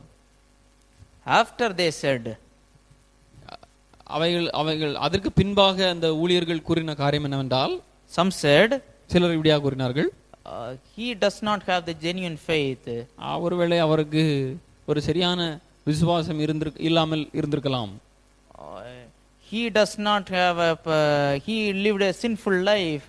அவர் ஒருவேளை பாவ வாழ்க்கையை வாழ்ந்து கொண்டிருக்கலாம். So only the virus attacked him. அதனால் தானே அந்த வைரஸ் ஆனது அவரை பாதித்திருக்க முடியும். Pastors changed their mind and they recognized the situation. போதகர்கள் தங்களுடைய மனநிலையை மாற்றிக்கொண்டு அவர்கள் இந்த சூழ்நிலையை புரிந்து கொண்டார்கள். மேலும் many believers are confused and many asked me concerning this very thing. இதை குறித்தான கேள்விகள் அநேக விதமான கேள்விகளை என்னிடத்திலும் வைத்தார்கள். Brother, Matthew 24 is being fulfilled. What should we do now? The Lord may return at any moment. Everything is going. We have not seen such a thing in centuries. Lord is going to return at any time. மத்தேயு 24 காண்பித்து வைத்து, சகோதரரே, தேவன் வரப்போகிறதற்கான அடையாளம் இதுதானே, எப்படி இந்த கொள்ளை நோய் பரவி இருக்கிறது, இது போன்ற கொள்ளை நோய் நாம் இதுவரையும் சந்தித்ததே இல்லையே என்று பலவிதமான காரியங்களை பயத்து நிமித்தமாக பீதி நிமித்தமாக என்னோடு பகிர்ந்து கொண்டார்கள். And I clarified that, நான் அவர்களுக்கு தெளிவான ஒரு விளக்கத்தை கொடுத்தேன். This COVID-19 virus has nothing to do with these end time prophecies. ஒலிவமலை பிரசங்கத்திற்கும் இந்த கோவிட்-19க்கும் எந்த விதமான சம்பந்தம் இல்லை. People ask me, brother, the Bible says here there shall be many pestilences. We are seeing most disastrous pestilences in this year. சகோதரரே, இந்த மத்தேயு 24 கூறியபடி அநேக விதமான கொள்ளை நோய் வரும் என்று கூறிய வார்த்தையின்படி இங்கு கொள்ளை நோய்கள் வந்திருக்கிறதே, இங்கு அநேகரை மரித்து கொண்டிருக்கிறார்களே இந்த கொள்ளை நோய் மூலமாக என்று அவர்கள் அந்த வசனத்தை வைத்து அவர்கள் சொன்னார்கள். I said this is a pestilence, that is true. நான் கூறினேன் இந்த கொள்ளை நோய் என்கிற சம்பவமானது உண்மையானது. But turn to this chapter. ஆனால் இந்த மத்தேயு 24 என்னோட கூட திருப்பிக் கொள்ளுங்கள். Jesus not only said that there will be pestilences, இயேசு கிறிஸ்து அந்த இடத்திலே கொள்ளை நோய் மட்டும்தான் வரும் என்று அவர் குறிப்பிடவில்லை. the pestilences shall be combined by, இந்த கொள்ளை நோயானது எதோடு இணைந்து வரும் என்று சொன்னால், wars, rumors of wars, nation against nation, kingdom against kingdoms, famines, earthquakes in many places. யுத்தங்களின் செய்திகள், மேலும் ஜனத்துக்கு விரோதமாக ஜனம், ராஜ்யத்துக்கு விரோதமாக ராஜ்யம், பஞ்சங்கள், மேலும் பூமி எதிர்ச்சிகள் பல இடங்களில் உண்டாகும். In the whole world these all will take place simultaneously in the same time. இந்த அனைத்து காரியங்களும் ஒரே சூழலில் ஒரே காரியத்தில் தான் நடைபெறும். These all signs will be combined and will take place. இந்த எல்லா அடையாளங்களும் இணைந்தே சேர்ந்தே நடைபெறும். When that happens, அது நடக்கிற வேளையிலே earthquakes, பூமி எதிர்ச்சிகள், pestilences, கொள்ளை நோய்கள், famines, பஞ்சங்கள், worldwide world wars, யுத்தங்களின் செய்திகள், millions of deaths reported, பலவிதமான சாவுனுடைய செய்திகள் அந்த அறிக்கைகள் வருகிற வேளையிலே a quarter of the population was dead, reported dead. பூமியினுடைய மக்கள் தொகையிலே கால் பங்கு மக்கள் தொகை மரித்து விட்டார்கள் என்கிற செய்தி. This all, when all these things happen in a single time, in a combined manner, you can say we are now in the tribulation period. இந்த அனைத்து காரியங்களும் ஒரே நேரத்திலே அதுவும் இணைந்து நடக்கிற வேளையிலே நாம் இது உபத்திரவ காலத்திற்குள்ளாக இருக்கிறோம் என்று நாம் நினைக்கலாம். But now there is no worldwide earthquake. ஆனால் இப்பொழுது எங்கேயுமே பூமி அதிர்ச்சிகள் இல்லை. No worldwide famine. உலகம் முழுவதும் பஞ்சங்கள் இல்லை. No nation against nation. Nations are united together in fighting this disease. ஜனத்துக்கு விரோதமாக ஜனம் பிரியவில்லை. ஜனத்துக்கு விரோதம் ஜனமும் பல ராஜ்யங்களும் இணைந்து இருக்கிறது. எதற்கென்றால் இந்த கொரோனாவை வெளியேற்றுவதற்காக. Not only that. அது மட்டுமல்ல. When God sends a mighty pestilences during the tribulation period, this will intensify. This will not come down, but it will go higher and higher, and it intensifies with time. தேவன் கொள்ளை நோயை அனுப்புகிற வேளையிலே அவைகளை நாம் கட்டுப்படுத்த முடியாது. அவைகள் நாளுக்கு நாள் அதனுடைய வீரியங்கள் அதிகரித்து கொண்டேதான் செல்கிறது. Jesus said here, these are the beginnings of sorrows, or in the literal translation, these are the beginnings of birth pangs. இதுவே உபத்திரவத்தின் ஆரம்பம் என்று அவர் கூறியிருக்கிறதை நாம் பார்க்கிறோம். These are the only beginning. இது வெறும் உபத்திரவத்தின் ஆரம்பமே. Then it will intensify. அதன் பின்பு அதனுடைய வீரியங்கள் அதிகரிக்கும். It will end up in the second coming of the Lord Jesus Christ. அது எப்பொழுது முடியும் என்றால் தேவனுடைய இரண்டாம் வருகையிலே முடிவு வரும். But what happened now? ஆனால் இப்பொழுது என்ன நடக்கிறது? The impact of the coronavirus has gone down. Corona வைரஸினுடைய அந்த தாக்கமானது நாளுக்கு நாள் குறைந்து கொண்டே வருகிறது. The vaccines are invented. தடுப்பு மருந்துகள் தயாரிக்கப்பட்டு விட்டது. So what are we to say about that? Has man overcome the wrath of God? நாம் இதை குறித்து என்ன சொல்லுவோம்? தேவனுடைய கோபத்தை மனிதன் மேற்கொண்டு விட்டானா? Certainly not. நிச்சயமாக இல்லை. Even though the COVID-19 is under the sovereignty of God, is under the sovereign plan of God, and God permitted it for his own sovereign purposes, that is true. இந்த corona வைரஸும் தேவனுடைய அந்த சர்வ வல்லமைத்துவத்திற்குள்ளாக அடங்கி இருக்கிறது. தேவனே இவைகளை அனுமதித்து அவருடைய திட்டத்திற்குள்ளாகவே இவைகள் எல்லாம் நடந்து கொண்டிருக்கிறது. But ஆனால் God allowed the magnitude of this impact of the deadly virus to decrease because this is not the tribulation period. ஆனால் தேவனே ஞானத்தை கொடுத்து அதற்கு வேண்டிய தடுப்பு மருந்துகளை கண்டுபிடிக்க வைத்து அதனுடைய அந்த தாக்கங்கள் அதனுடைய வீரியங்கள் குறைவதற்கு காரணமாகவும் தேவனே இருக்கிறார். ஆனால் உபத்திரவ காலங்களிலே இந்த மாதிரி இப்படிப்பட்ட கொள்ளை நோய்கள் மனிதனுடைய கட்டுப்பாட்டிற்குள்ளாக இருப்பதில்லை. Also, மேலும் the church will be raptured before the beginning of the tribulation period. சபையானது உபத்திரவ காலத்திற்கு முன்பாக எடுத்துக்கொள்ளப்படுகிறது. But we are now still here. ஆனால் இப்பொழுது நாம் இங்கு இருக்கிறோம். Each and every Christian is here. எல்லா கிறிஸ்தவர்களும் இங்கே தான் இருக்கிறார்கள். So this is not the tribulation period. இது உபத்திரவ காலம் அல்ல. So when you have the right theology, you are out of fear. You will not fear for anything. நாம் தெளிவான ஒரு இறையியல் சிந்தை உள்ளவர்களாம் இருப்போமானால் ஒருபொழுதும் நாம் எதை குறித்து நாம் பயப்பட மாட்டோம். All of these things I am mentioning to you to know the reality of not studying theology. இந்த காரியங்களை நான் ஏன் உங்கள் மத்தியில் கூறுகிறேன் என்றால் இந்த இறையியல் கற்பதனுடைய அவசியத்தை நாம் உணர்ந்து கொள்ள வேண்டும். இறையியல் கற்காவிட்டால் என்னென்ன விளைவுகள் நாம் சந்திப்போம் என்கிற காரியத்தை வலியுறுத்தவே நான் இவைகளை கூறுகிறேன். During these lockdown days or during this high impact of the COVID-19 virus, நாம் எல்லாம் மூடப்பட்ட இந்த வைரஸின் மூலமாக எல்லாம் அடைக்கப்பட்டிருந்த நிலையில் இந்த வைரஸினுடைய வீரியங்கள் அதிகமாக இருந்த வேளையில் many called for prayer for God to intervene and stop this disease. அநேகர் ஜெபம் பண்ணும்படியாக அழைக்கப்பட்டார்கள். எதற்கெனில் இந்த வைரஸினுடைய வீரியத்தை குறைப்பதற்காக. Many Christians prayed in their homes. அநேக கிறிஸ்தவர்கள் வீட்டிலிருந்து ஜெபித்தார்கள். That is a good thing. அது நல்ல காரியம். To pray for a thing. ஒரு காரியத்திற்காக ஆத்துவார்த்தோடு ஜெபிப்பது நல்லது. For a nation to prosper. ஒரு தேசம் சேமம் அடைவதற்கு ஜெபிப்பது நல்லது. For people to be healed. ஜனங்கள் சுகம் அடைவதற்கு ஜெபிப்பது நல்லது. But the strange thing here is, ஆனா இங்கே வினோதமான ஒரு காரியம் என்னவென்றால், on one hand they are saying if the signs which are mentioned in Matthew 24 are now being fulfilled, மத்தேயு 24 குறிப்பிட்ட எல்லா காரியங்களும் இப்பொழுது நடந்து கொண்டிருக்கிறது என்று ஒரு கரையில் கூறுகிறார்கள். on the other hand they are saying that if we pray God will stop all these things.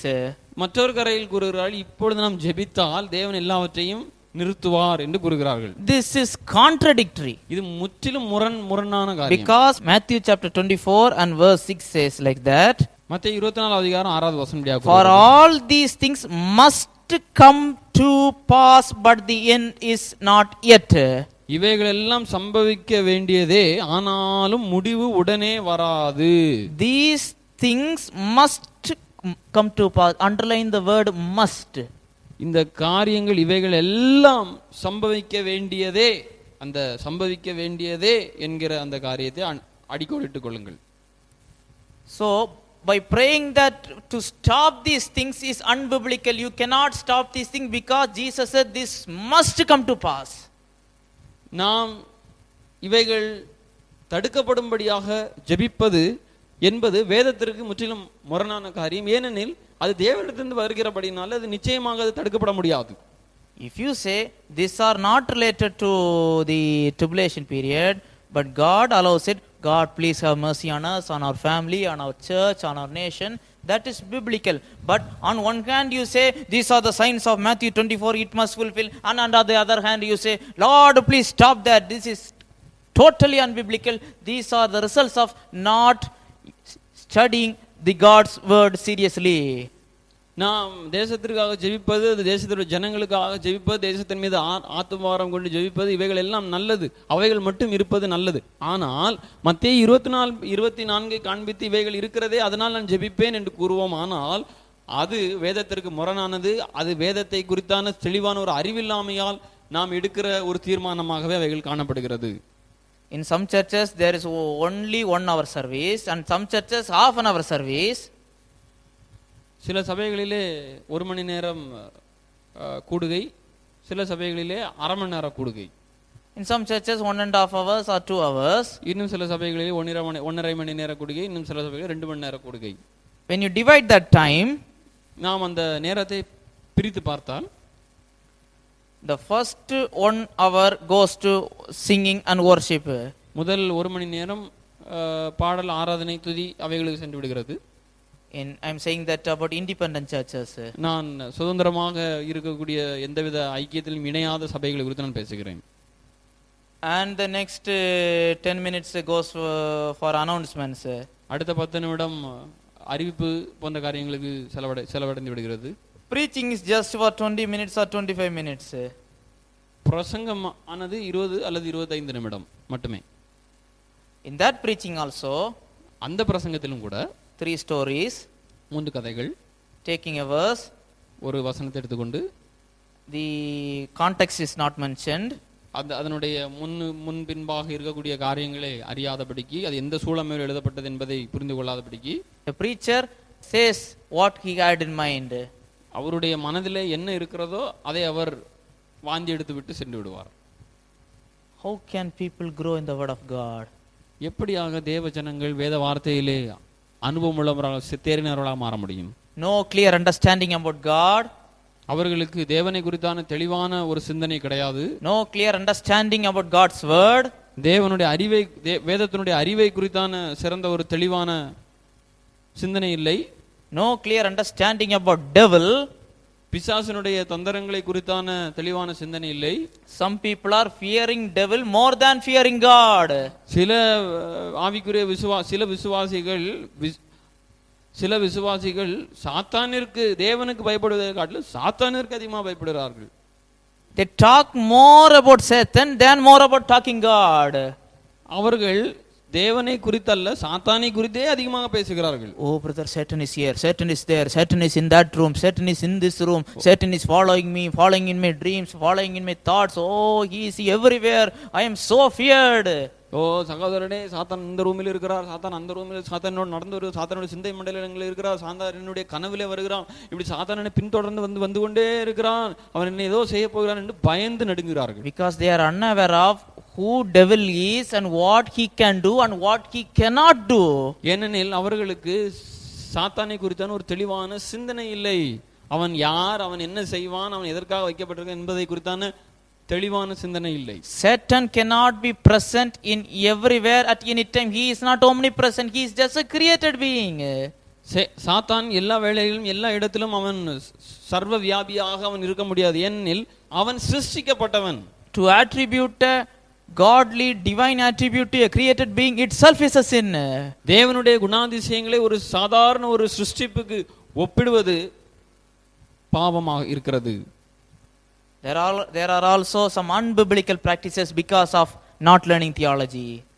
இன்னும் இறையிலே குறித்தான தெளிவான ஒரு சிந்தனை இல்லாதபடினாலே வேதத்திற்கு ஒவ்வாத அநேக விஷயங்களினாலே நடைமுறையில் உள்ளது. When I saw some churches, நான் சில சபைகளை நான் பார்க்கிற வேளையிலே every week they will bind Satan.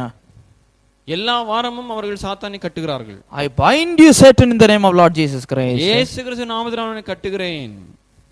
If Satan was bound, oh, let us assume because of these people binding Satan, Satan is bounded. Everything is all made all right. No problem in this world. No killing, no murder. Because Satan is bounded. Okay, everything is all right.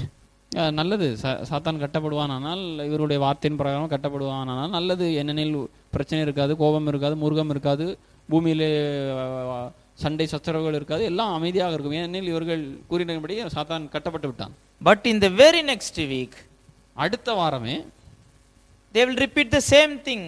அவர்கள் அதே பாடலை திருப்பியாக பாடுகிறார்கள். We will bind Satan in the name of Jesus. இயேசு கிறிஸ்து நாமத்தினாலே சாத்தானை நான் கட்டுகிறேன். The question here is, இங்க கேள்வி என்னவென்றால், only in the last week he bound Satan. கடைசி வாரத்தில் தான் அவர் சாத்தானை கட்டினார். What happened in between? இதற்கிடையில் என்ன நடந்தது? Who had loosened the chains? சாத்தானுடைய இந்த கட்டை அவிழ்த்து விட்டது யார்? Was it you? அது நீங்களா? Because you are the one to bound Satan. நீங்கள் தான் சாத்தானை கட்டினீர்கள். If it were to necessary to bound Satan again, you had unchained the Satan in between. நீங்கள் தான் கடந்த வாரம் கட்டினீர்கள், மறுபடியும் இந்த வாரம் நீங்கள் தான் கட்டுகிறீர்கள். அப்பொழுது இதுக்கு இடையில் அவனை கட்டவிழ்த்து விட்டது அப்ப நீங்களாக தானே இருக்க முடியும். Because you are the one who had bounded him. ஏனெனில் நீங்கள் தான் கடந்த வாரத்திலே அவனை கட்டினீர்கள். Is that possible? இது சாத்தியமான காரியமா? This is impossible. அது நடைமுறைக்கு சாத்தியம் இல்லாத விஷயம். Until the return of Lord Jesus Christ, இயேசு கிறிஸ்து வரும் வரையிலும் no one can bound Satan. சாத்தானை எந்த ஒரு மனிதராலும் கட்ட முடியாது. God will send an angel to bound Satan for 1000 years. சாத்தானை கட்டுவதற்கு தேவன் ஒரு தூதனை ஆயத்தமாக்கி இருக்கிறார். அவனே அந்த சாத்தானை கட்ட முடியும். Until then he is free to do things under the sovereign will control of God. அவன் தேவனுடைய கட்டுப்பாட்டிற்குள்ளாக இருந்து தேவன் கூறுகிற காரியத்தை தேவன் அனுமதியோடு எல்லா காரியத்தையும் அவன் நிறைவேற்றுவதற்கு அவனுக்கு அனுமதி அளிக்கப்பட்டிருக்கிறது. You and I did not have the authority to bind Satan. உங்களுக்கும் எனக்கும் சாத்தானை கட்டுவதற்கு எந்த விதமான அதிகாரம் இல்லை. And there are some folks, இன்னும் ஒரு சில கூட்டங்கள் they are playing with the blood of Lord Jesus Christ. அவர்கள் இயேசு கிறிஸ்துவினுடைய இரத்தத்திலே அவர்கள் விளையாடி கொண்டிருக்கிறார்கள். They take a cup of water. அவர்கள் ஒரு டம்ளரிலே கொஞ்சம் தண்ணீரை எடுத்துக்கொள்கிறார்கள். They pray for few minutes. அவர்கள் சில நேரம் ஜெபிக்கிறார்கள். And they say, this became the blood of Lord Jesus Christ. இது இயேசு கிறிஸ்துவினுடைய இரத்தமாக மாறி. You drink. நீங்கள் இதை குடியுங்கள். You will be healed. நீங்கள் சுகமடைவீர்கள். Every financial difficulties will be gone. உங்களுடைய பொருளாதார எல்லா பிரச்சனைகளும் தீர்ந்துவிடும். Is that biblical? இது வேதத்திற்கு ஒத்த காரியமா?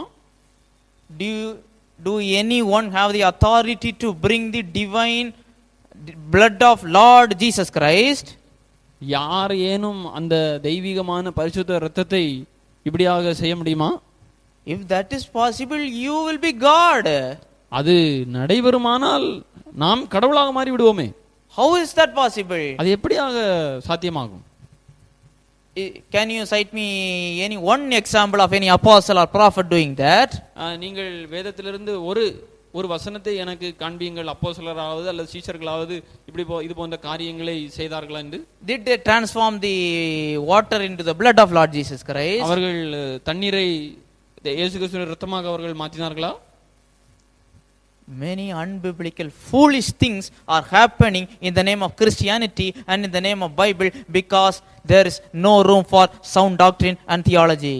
திருமறைக்கு மிஞ்சிய அநேக நூதனமான காரியங்கள், முட்டாள்தனமான கேளிக்கைக்குரிய காரியங்கள் இன்னைக்கு இன்றைய நாளிலே திருச்சபைக்குள்ளாக புகுந்து விட்டது. அவைகள் ஆரோக்கியமற்றது, அவைகள் வேதத்திற்கு முரணானது. They are defaming the name of God. அவர்கள் தேவனுடைய நாமத்தை தூஷிக்கிறார்கள். A woman in her teens was brought into a particular pastor's residence who was known for casting out demons.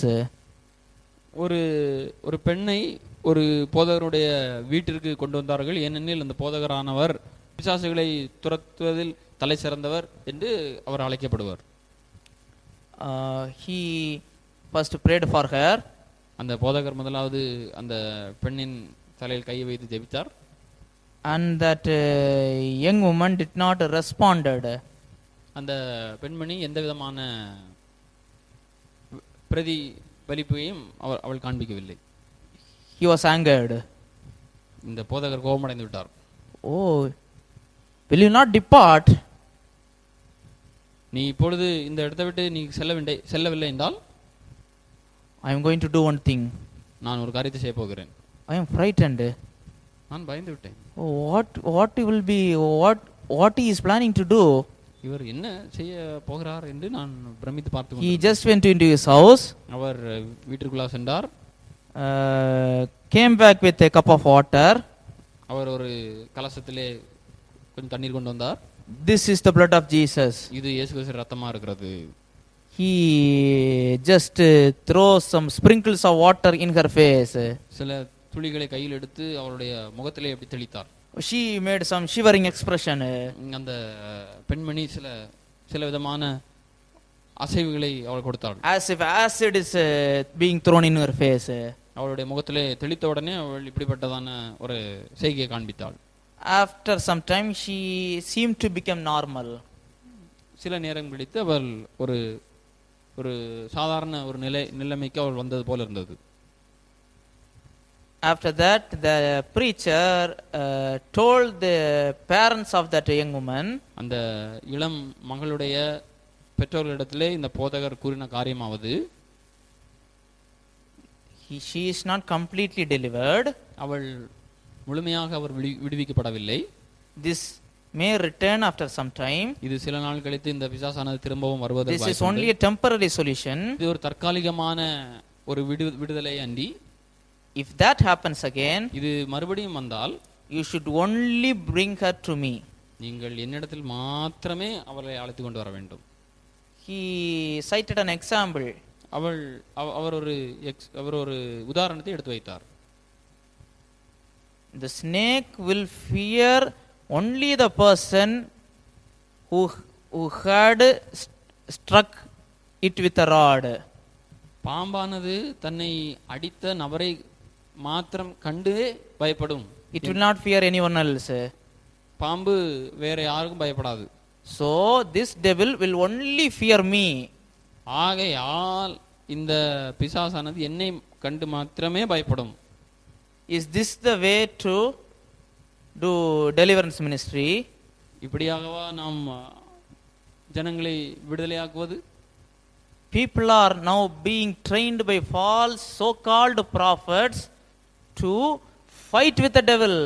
இன்றைய நாளிலே தீர்க்கதரிசிகள் என்று அழைக்கப்படுபவர்களில் அநேகர் எப்படியாக கற்றுக் கொடுக்கிறார்கள் என்றால், சாத்தானிடம் சண்டை போடுவதற்கு கற்றுக் கொடுக்கிறார்கள்.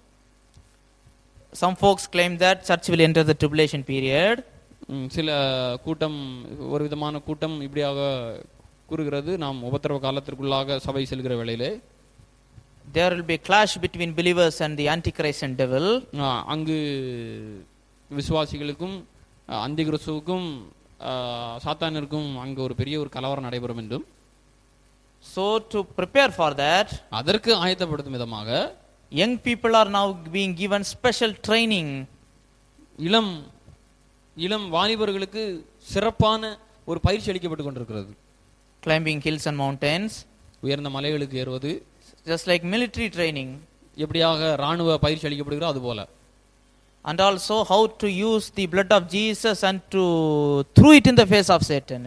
எப்படியாக கிறிஸ்துவனுடைய இரத்தம் என்று கூறுகிற காரியங்களை அவன் முகத்திலே தெளிக்க வேண்டும் என்று பயிற்சி அளிக்கப்படுகிறது. Because Revelation says that they overcome by the devil by the blood of Jesus. ஏனெனில் வெளிப்படுத்த விஷயத்தில் நாம் வாசிக்கிறோம், அவர்கள் இரத்தத்தினாலே அவனை ஜெயித்தார்கள் என்று. இயேசு கிறிஸ்துவின் இரத்தத்தினாலே அவனை ஜெயித்தார்கள் என்று வெளிப்படுத்த விஷயத்தில் வாசிக்கிறோம். They misinterpret this verse. அவர்கள் இந்த வசனத்தை அவர்கள் தவறாக புரிந்து கொண்டு make the blood of Jesus as an acid. அவர்கள் இயேசு கிறிஸ்துவின் இரத்தத்தை அமிலமாக பயன்படுத்துகிறார்கள். What a sad thing. என்ன ஒரு சங்கடமான ஒரு காரியம். Is all nonsense things happen because of the lack of proper knowledge of God, or put in other words, lack of studying theology. இந்த காரியம் எல்லாம் ஏன் நடைபெறுகிறது என்றால், இந்த வேதத்தை குறித்தான ஒரு தெளிவான ஒரு சிந்தனை, தெளிவான ஒரு அறிவு இல்லாதபடியினாலே. A preacher or a pastor or a teacher has the responsibility to teach the word of God verse by verse, chapter by chapter. He has to teach the whole word of God, not bits and bits of it. ஒரு பிரசங்கியோ அல்லது ஒரு போதகரோ இந்த வேதத்தை இங்கொன்னும் அங்கொன்னுமாக அல்ல, அவன் வரி வரியாக வரிசையாக அவன் எடுத்து பேசுவதற்கு திறமை பெற்றவனாக இருக்க வேண்டும். In how many churches today this is followed? இந்த எத்தனை சபைகளிலே இந்த காரியமானது நடைமுறையில் இருக்கிறது? How many books of the Bible are being taught? எத்தனை பைபிள் வேதாகம புத்தகங்கள் இந்த நாளிலே சபைகளிலே பிரசங்கிக்கப்படுகிறது? If every verse of the Bible is inspired, every verse of the Bible should be taught. இந்த வேதத்தோட ஒவ்வொரு எழுத்துக்களும் தேவனிடத்தில் வந்திருந்தபடினாலே அந்த ஒவ்வொரு எழுத்துக்களுமே சபையிலே போதிக்கப்படுவது அவசியமா இருக்கிறது. During the Reformation days, சீர்திருத்த நாட்களிலே, when you look back, நாம் சற்று திரும்பி பார்க்கிற வேளையிலே, the reformers had teach the word of God word by word, precept by precept. அந்த சீர்திருத்தவாதிகள் எல்லாரும் ஒவ்வொரு வார்த்தைகளாக பகுத்து பிரித்து அவர்கள் கற்றுக் கொடுத்தார்கள். So that period was a period of blessing. ஆகையால் அந்த காலமானது ஆசீர்வதிக்கப்பட்ட காலமாக இருந்தது. That discipline should return. அந்த ஒழுக்கமானது மறுபடியும் வருவது அவசியமா இருக்க வேண்டும். The books of the Bible should be taught. வேதாகமத்தின் புத்தகங்கள் எல்லாம் கற்றுக் கொடுக்கப்பட வேண்டும். Not only the verses you like. நாம் நமக்கு பிடித்திருக்கிற வசனங்களை மாத்திரம் அல்ல. Not only Psalm 23. சங்கீதம் 23 மட்டுமல்ல. Not only Psalm 91. சங்கீதம் 91 மட்டுமல்ல. Not only Isaiah chapter 60. ஏசாயா 60வது அதிகாரம் மட்டுமல்ல. Not only the first half of Deuteronomy 28. உபாகமத்தின் புத்தகம் முதல் சில 28வது அதிகாரத்தினுடைய சில பகுதிகள் மட்டுமல்ல. Every word of God. எல்லா வார்த்தைகளும், எல்லா தேவனுடைய வார்த்தைகளும் பிரசங்கிக்கப்பட வேண்டும்.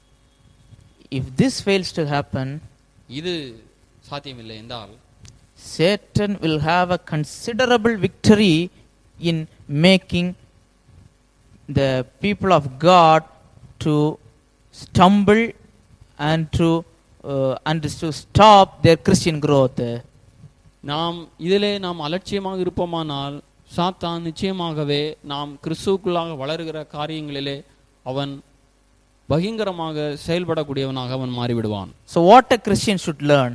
ஆகையால் ஒரு கிறிஸ்தவன் கற்க வேண்டிய காரியம் என்ன?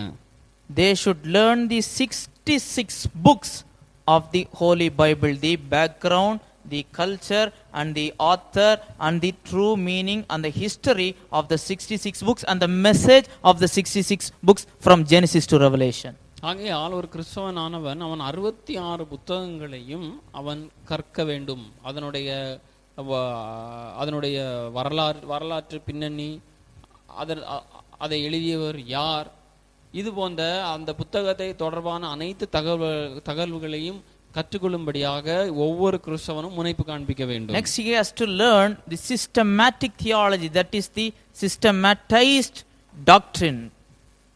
அதன் பின்பாக ஒவ்வொரு கிறிஸ்தவனும் தெளிவான திட்டவட்டமான ஒரு இறையியலை கற்பது அவசியம். The doctrine of the word of God. வேத வசனத்தை குறித்தான ஒரு உபதேசம். What is the Bible? வேதாகமம் என்றால் என்ன? How the Bible came to us. எப்படி இந்த வேதாகமம் நம் கையில் வந்தது? How to interpret the Bible. எப்படியாக இந்த வேதத்தை வியாக்கியானம் செய்வது? How not to interpret the Bible. எப்படியாக இந்த வேதத்தை வியாக்கியானம் செய்யக்கூடாது? How to apply the Bible in our lives. எப்படியாக இந்த வேத வசனத்தை என்னுடைய வாழ்விலே மாம்சமாக்குவது? How to know these 66 books are inspired.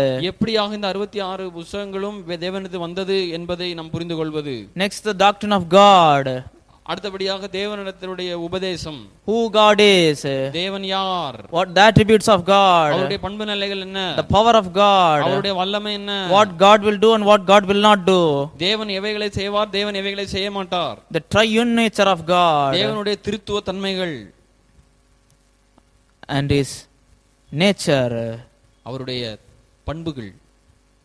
A Christian must be familiar with the knowledge of the true God. ஒவ்வொரு கிறிஸ்தவனும் தேவனை குறித்தான அறிவு நிலைகளிலே அவன் வளர வேண்டும். Then the doctrine of God the Father. மேலும் பிதாவானவரை குறித்தான அறிவு. Then the doctrine of God the Son, the Lord Jesus Christ. அதன் பின்பாக இயேசு கிறிஸ்துவை குறித்தான அந்த அறிவு. The eternal nature of Lord Jesus Christ. கிறிஸ்துவனுடைய நித்திய பண்பு நிலைகள். He was equal with God the Father. அவரும் கிறிஸ்துவும் பிதாவானவரும் ஒரே சமமாய் இருக்கிறவர்கள் என்பதை அறிகின்ற அந்த அறிவு. The incarnation of our Lord Jesus Christ to this earth. கிறிஸ்து இயேசு மனு உருவெடுத்து அவதாரம் எடுத்து இந்த பூமிக்கு வந்தார் என்கிற காரியம். The two natures of Lord Jesus Christ, the divine nature and the human nature. இயேசு கிறிஸ்துவினுடைய இரண்டு பண்பு நிலைகள், அவருடைய தெய்வீக தன்மை, அவருடைய மனுஷிக தன்மை. His teachings, அவருடைய போதனைகள், his deeds and miracles, அவருடைய அற்புதங்கள், அவருடைய செயல்பாடுகள், his sacrificial atoning substitutionary death in our place. நமக்கு பதிலாக அவர் நம் பட்சத்திற்காக அவர் மரித்தார். His resurrection, அவருடைய உயிர்த்தெழுதல், his ascension, அவருடைய பரமேறுதல், his present ministry and work for us. நமக்காக அவர் இன்றைய நாளிலே செய்கிற ஊழியம் என்ன? His present control of the universe.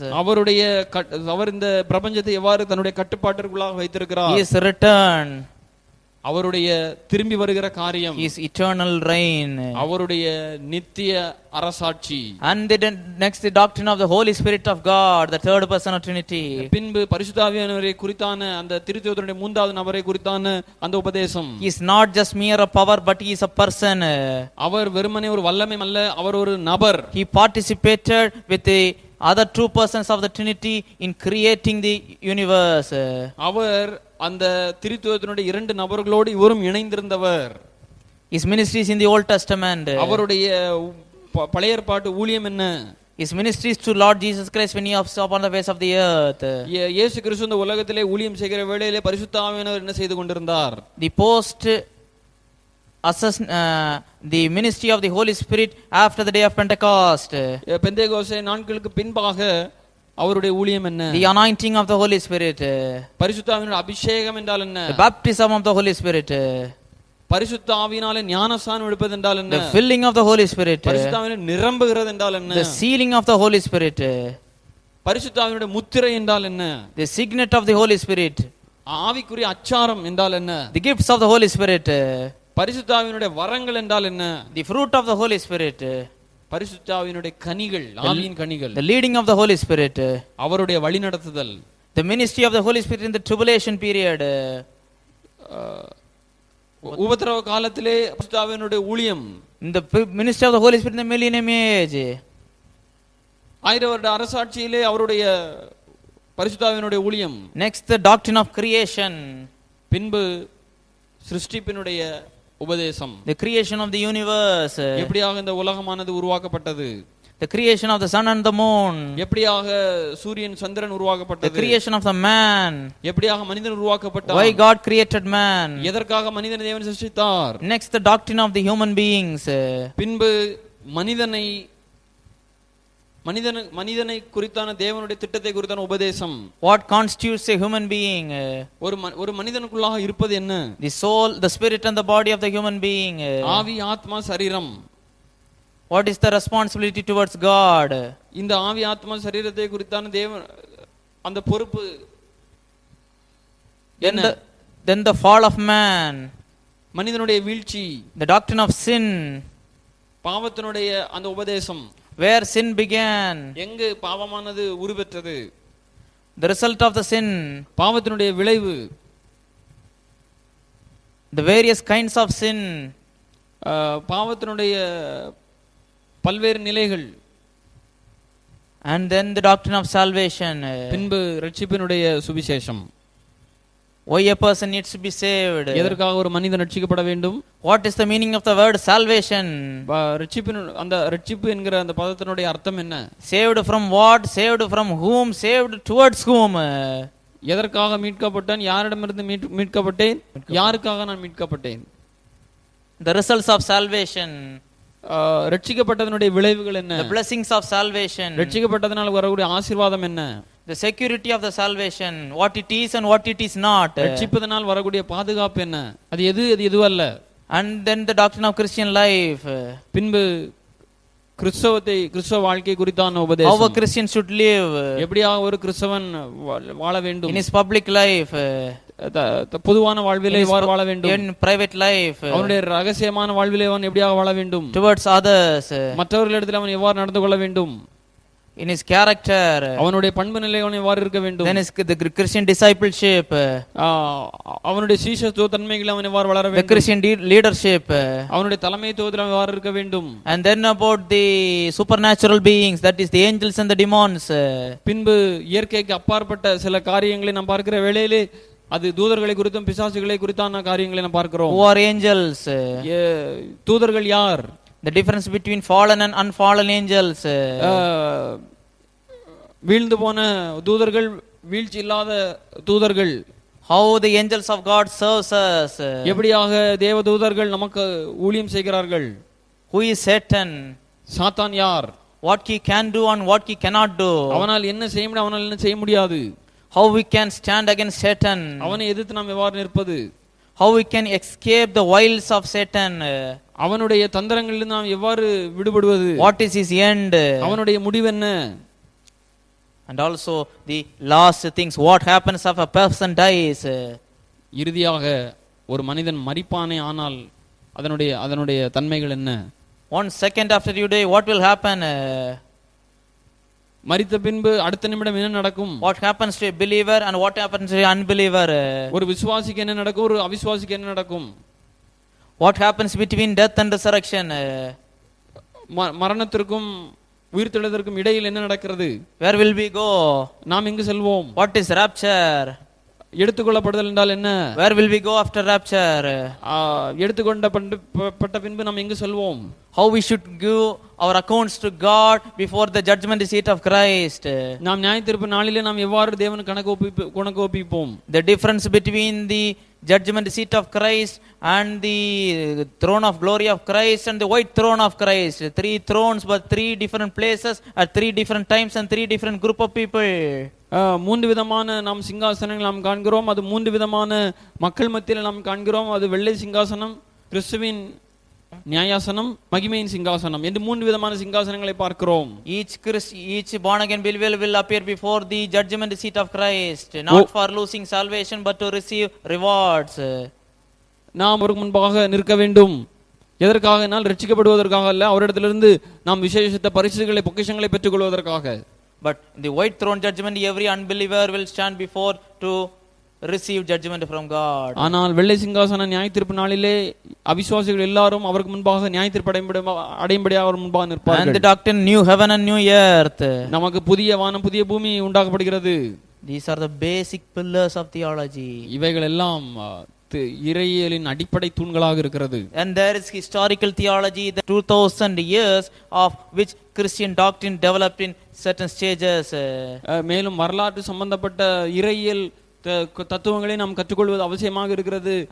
And then the biblical theology, the theology of the Moses, the theology of Paul, the theology of the Apostle Peter, the theology of a biblical writer, the theology of the every book of Bible, what the book says about God and what that book says about man and so on. வேதத்தில் உள்ள சில நபர்களை குறித்தான அந்த சாட்சிகளை நாம் பார்ப்பது அவசியமாக இருக்கிறது.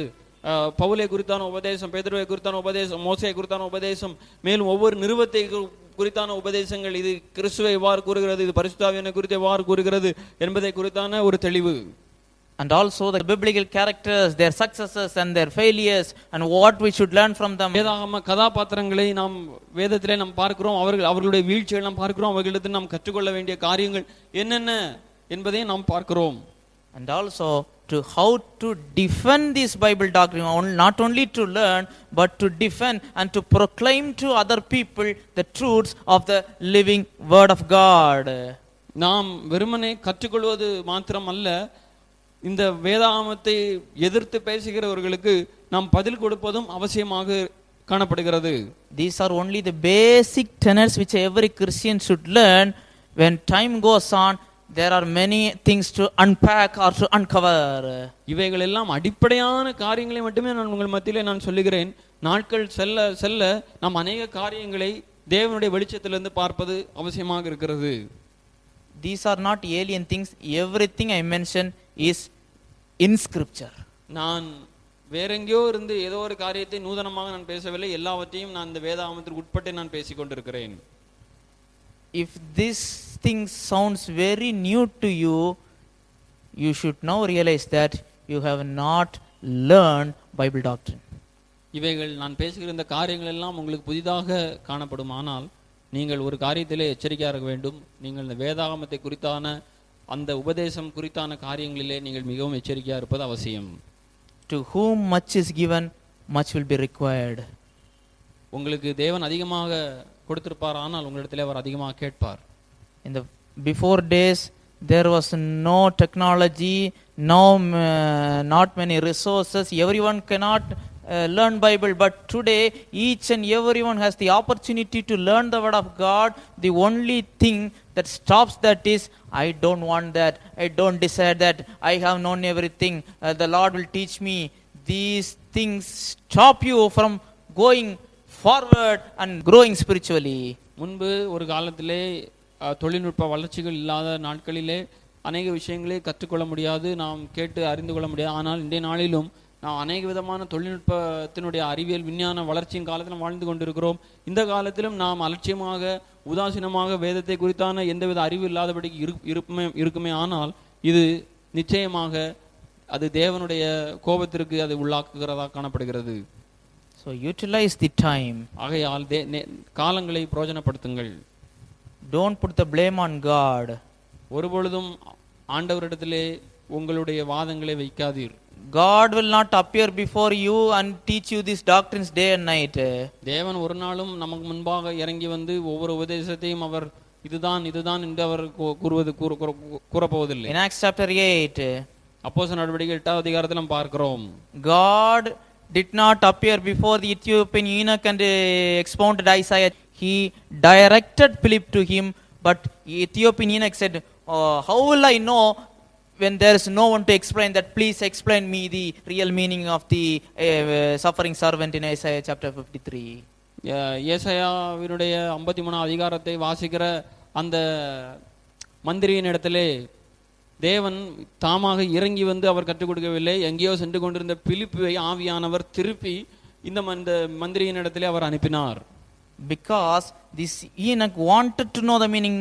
I am reading that who is that referred to, who is the prophet referring to. I wanted to know the meaning. Lord, I wanted to know the meaning.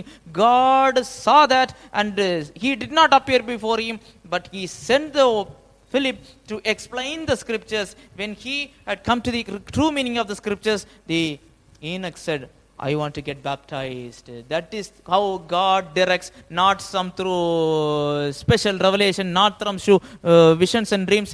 You should try and you should love to learn the word of God. God will open ways for you to learn the word of God, just like the Ethiopian eunuch. எப்படியாக எத்தியோப்பிய மந்திரியானவர் ஒரு ஆர்வத்தோடு ஏசாயா 53 அவர் இதனுடைய பொருள் என்ன என்று அவர் வாசிக்கிற வேளையிலே தேவன் தாமாக இறங்கி வரவில்லை. அவர் எங்கேயோ சென்று கொண்டிருந்த பிலிப்பை இவருக்கு நேராக திருப்பி அவர் ஆசையாக ஒரு ஆர்வத்தோடு கற்க வேண்டும் என்கிற சிந்தை உள்ள மனிதனை தேவன் அறிந்து எங்கேயோ சென்று கொண்டிருந்த பிலிப்புவை ஆவியானவர் திருப்பி அதற்கு வேண்டிய விளக்கத்தை கொடுக்கிற வேளையிலே அவர் அதை அப்படியாக ஏற்றுக்கொண்டு நான் ஞானசானம் எடுப்பது அவசியம் என்று அவர் ஞானசானம் எடுக்கிறதை நாம் பார்க்கிறோம். So So don't make blind excuses by saying that the Holy Spirit will teach me. Holy Spirit will teach you through those gifted teachers and expositors who are trained in theology and doing theology and teaching theology, not through some mere revelation day and night. That is false. ஆகையால் ஒரு பொழுதும் வஞ்சிக்கப்பட்டு விடாதீர்கள். எனக்கு தேவன் பாடம் எடுப்பார், எனக்கு தேவன் கற்றுக் கொடுப்பார், எனக்கு பரிசுத்த ஆவியானவர் கற்றுக் கொடுப்பார் என்கிற அந்த ஒரு காரியங்களுக்கு நாம் செல்லாதபடிக்கு, தேவன் எவ்வாறு கற்றுக் கொடுப்பார் என்றால், அவருக்கென்று இந்த போதனைகளை இந்த காரியங்களை கற்றுக் கொடுப்பதற்கு சில போதர்களை வைத்திருக்கிறார், தேர்ச்சி பெற்ற போதர். அந்த தேர்ச்சி பெற்ற போதர்களின் மூலமாக தேவன் மறைந்திருக்கிற காரியங்களை நமக்கு வெளிப்படுத்தி கொடுக்கிறார். Certainly the Spirit of God is within us. நிச்சயமாக பரிசுத்த ஆவியானவர் நமக்குள்ளாக இருக்கிறார்.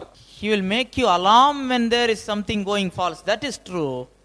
நிச்சயமாக அவர் நமக்கு உணர்த்துவார். ஏதோ ஒரு தவறான காரியத்திற்குள்ளாக நீ செல்கிறாய், நீ வலதுபுறமாக இடதுபுறமாக நீ சாய்கிறாய் என்கிறதை அவர் உணர்த்துவார். The leading of God is there. I am not rejecting that. நிச்சயமாக பரிசுத்த ஆவியானவர் நம்மை நடத்துவார். நான் அவைகளிலே மறுப்பு கூறவில்லை. But God will not provide you a lifelong teaching by just appearing before you. He will guide you through that. He will provide you the means. You have to utilize that. That is by studying theology or else studying Bible doctrine. That is the only way. அவர் தாமாக இறங்கி வந்து அந்த காரியங்களை சொல்லவில்லை. அவர் இங்கொன்றும் அங்கொன்றுமாக வைத்திருக்கிறார். நாம் தேடுகிற பட்சத்திலே ஆவியானவர் அந்த தேடுகிற நபரிடத்திலே நம்மை அனுப்புகிறவராக அவர் காணப்படுகிறார். ஆகவே இறையியல் கற்பது மிக மிக அவசியமாக இருக்கிறது. If you are familiar with the aforementioned things, that is biblical theology, systematic theology, the meaning of the books from the Genesis to Revelation, that is fine.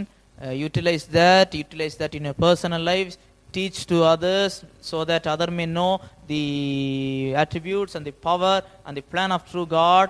Or you are not unfamiliar with that, these things are new to you, or please prepare yourself to study God's word in a serious manner. நாம் இது வேத வார்த்தை தானே, இவைகளை நாமே கற்றுக்கொள்ளலாம் என்று நாம் அலட்சியமாக இராதபடிக்கு, எப்படியாக ஏதாவது முறையில் நான் இறையியலை, அதனுடைய வரலாற்று பின்னணிகளை, அதனுடைய முழுமையான அர்த்தத்தை அறிந்து கொள்ள வேண்டும் என்கிற ஒரு சிந்தையோடு ஆர்வத்தோடு நாம் அணுகுகிற வேளையிலே ஆவியானவர் நம்மை நடத்துவார். அதை குறித்து அலட்சியமாக உதாசீனமாக நிச்சயமாக இருக்க வேண்டாம். How to do that? அதை நாம் எவ்வாறு செய்ய வேண்டும்? We will see that in the coming classes. அதை நாம் வருகிற நாட்களிலே, வருகிற பாடங்களிலே நாம் அவைகளை தியானிப்போம். In how many ways learning theology is important, I will provide you the ways, I will provide you the steps in the next class. Until then, God bless you all. Amen. எவ்வாறு நாம் இறையிலே கற்றுக்கொள்ள வேண்டும், அதை எவ்வாறு அணுக வேண்டும் என்கிற காரியத்தை நாம் வருகிற நாட்களிலே நாம் அவைகளை பங்கு பங்காக வகை வகையாக நாம் தியானிக்கலாம். அதுவரையிலும் இந்த வார்த்தைகளை கேட்ட ஒவ்வொருவரையும் தேவன் தாமே ஆசீர்வதிப்பாராக. ஆமேன்.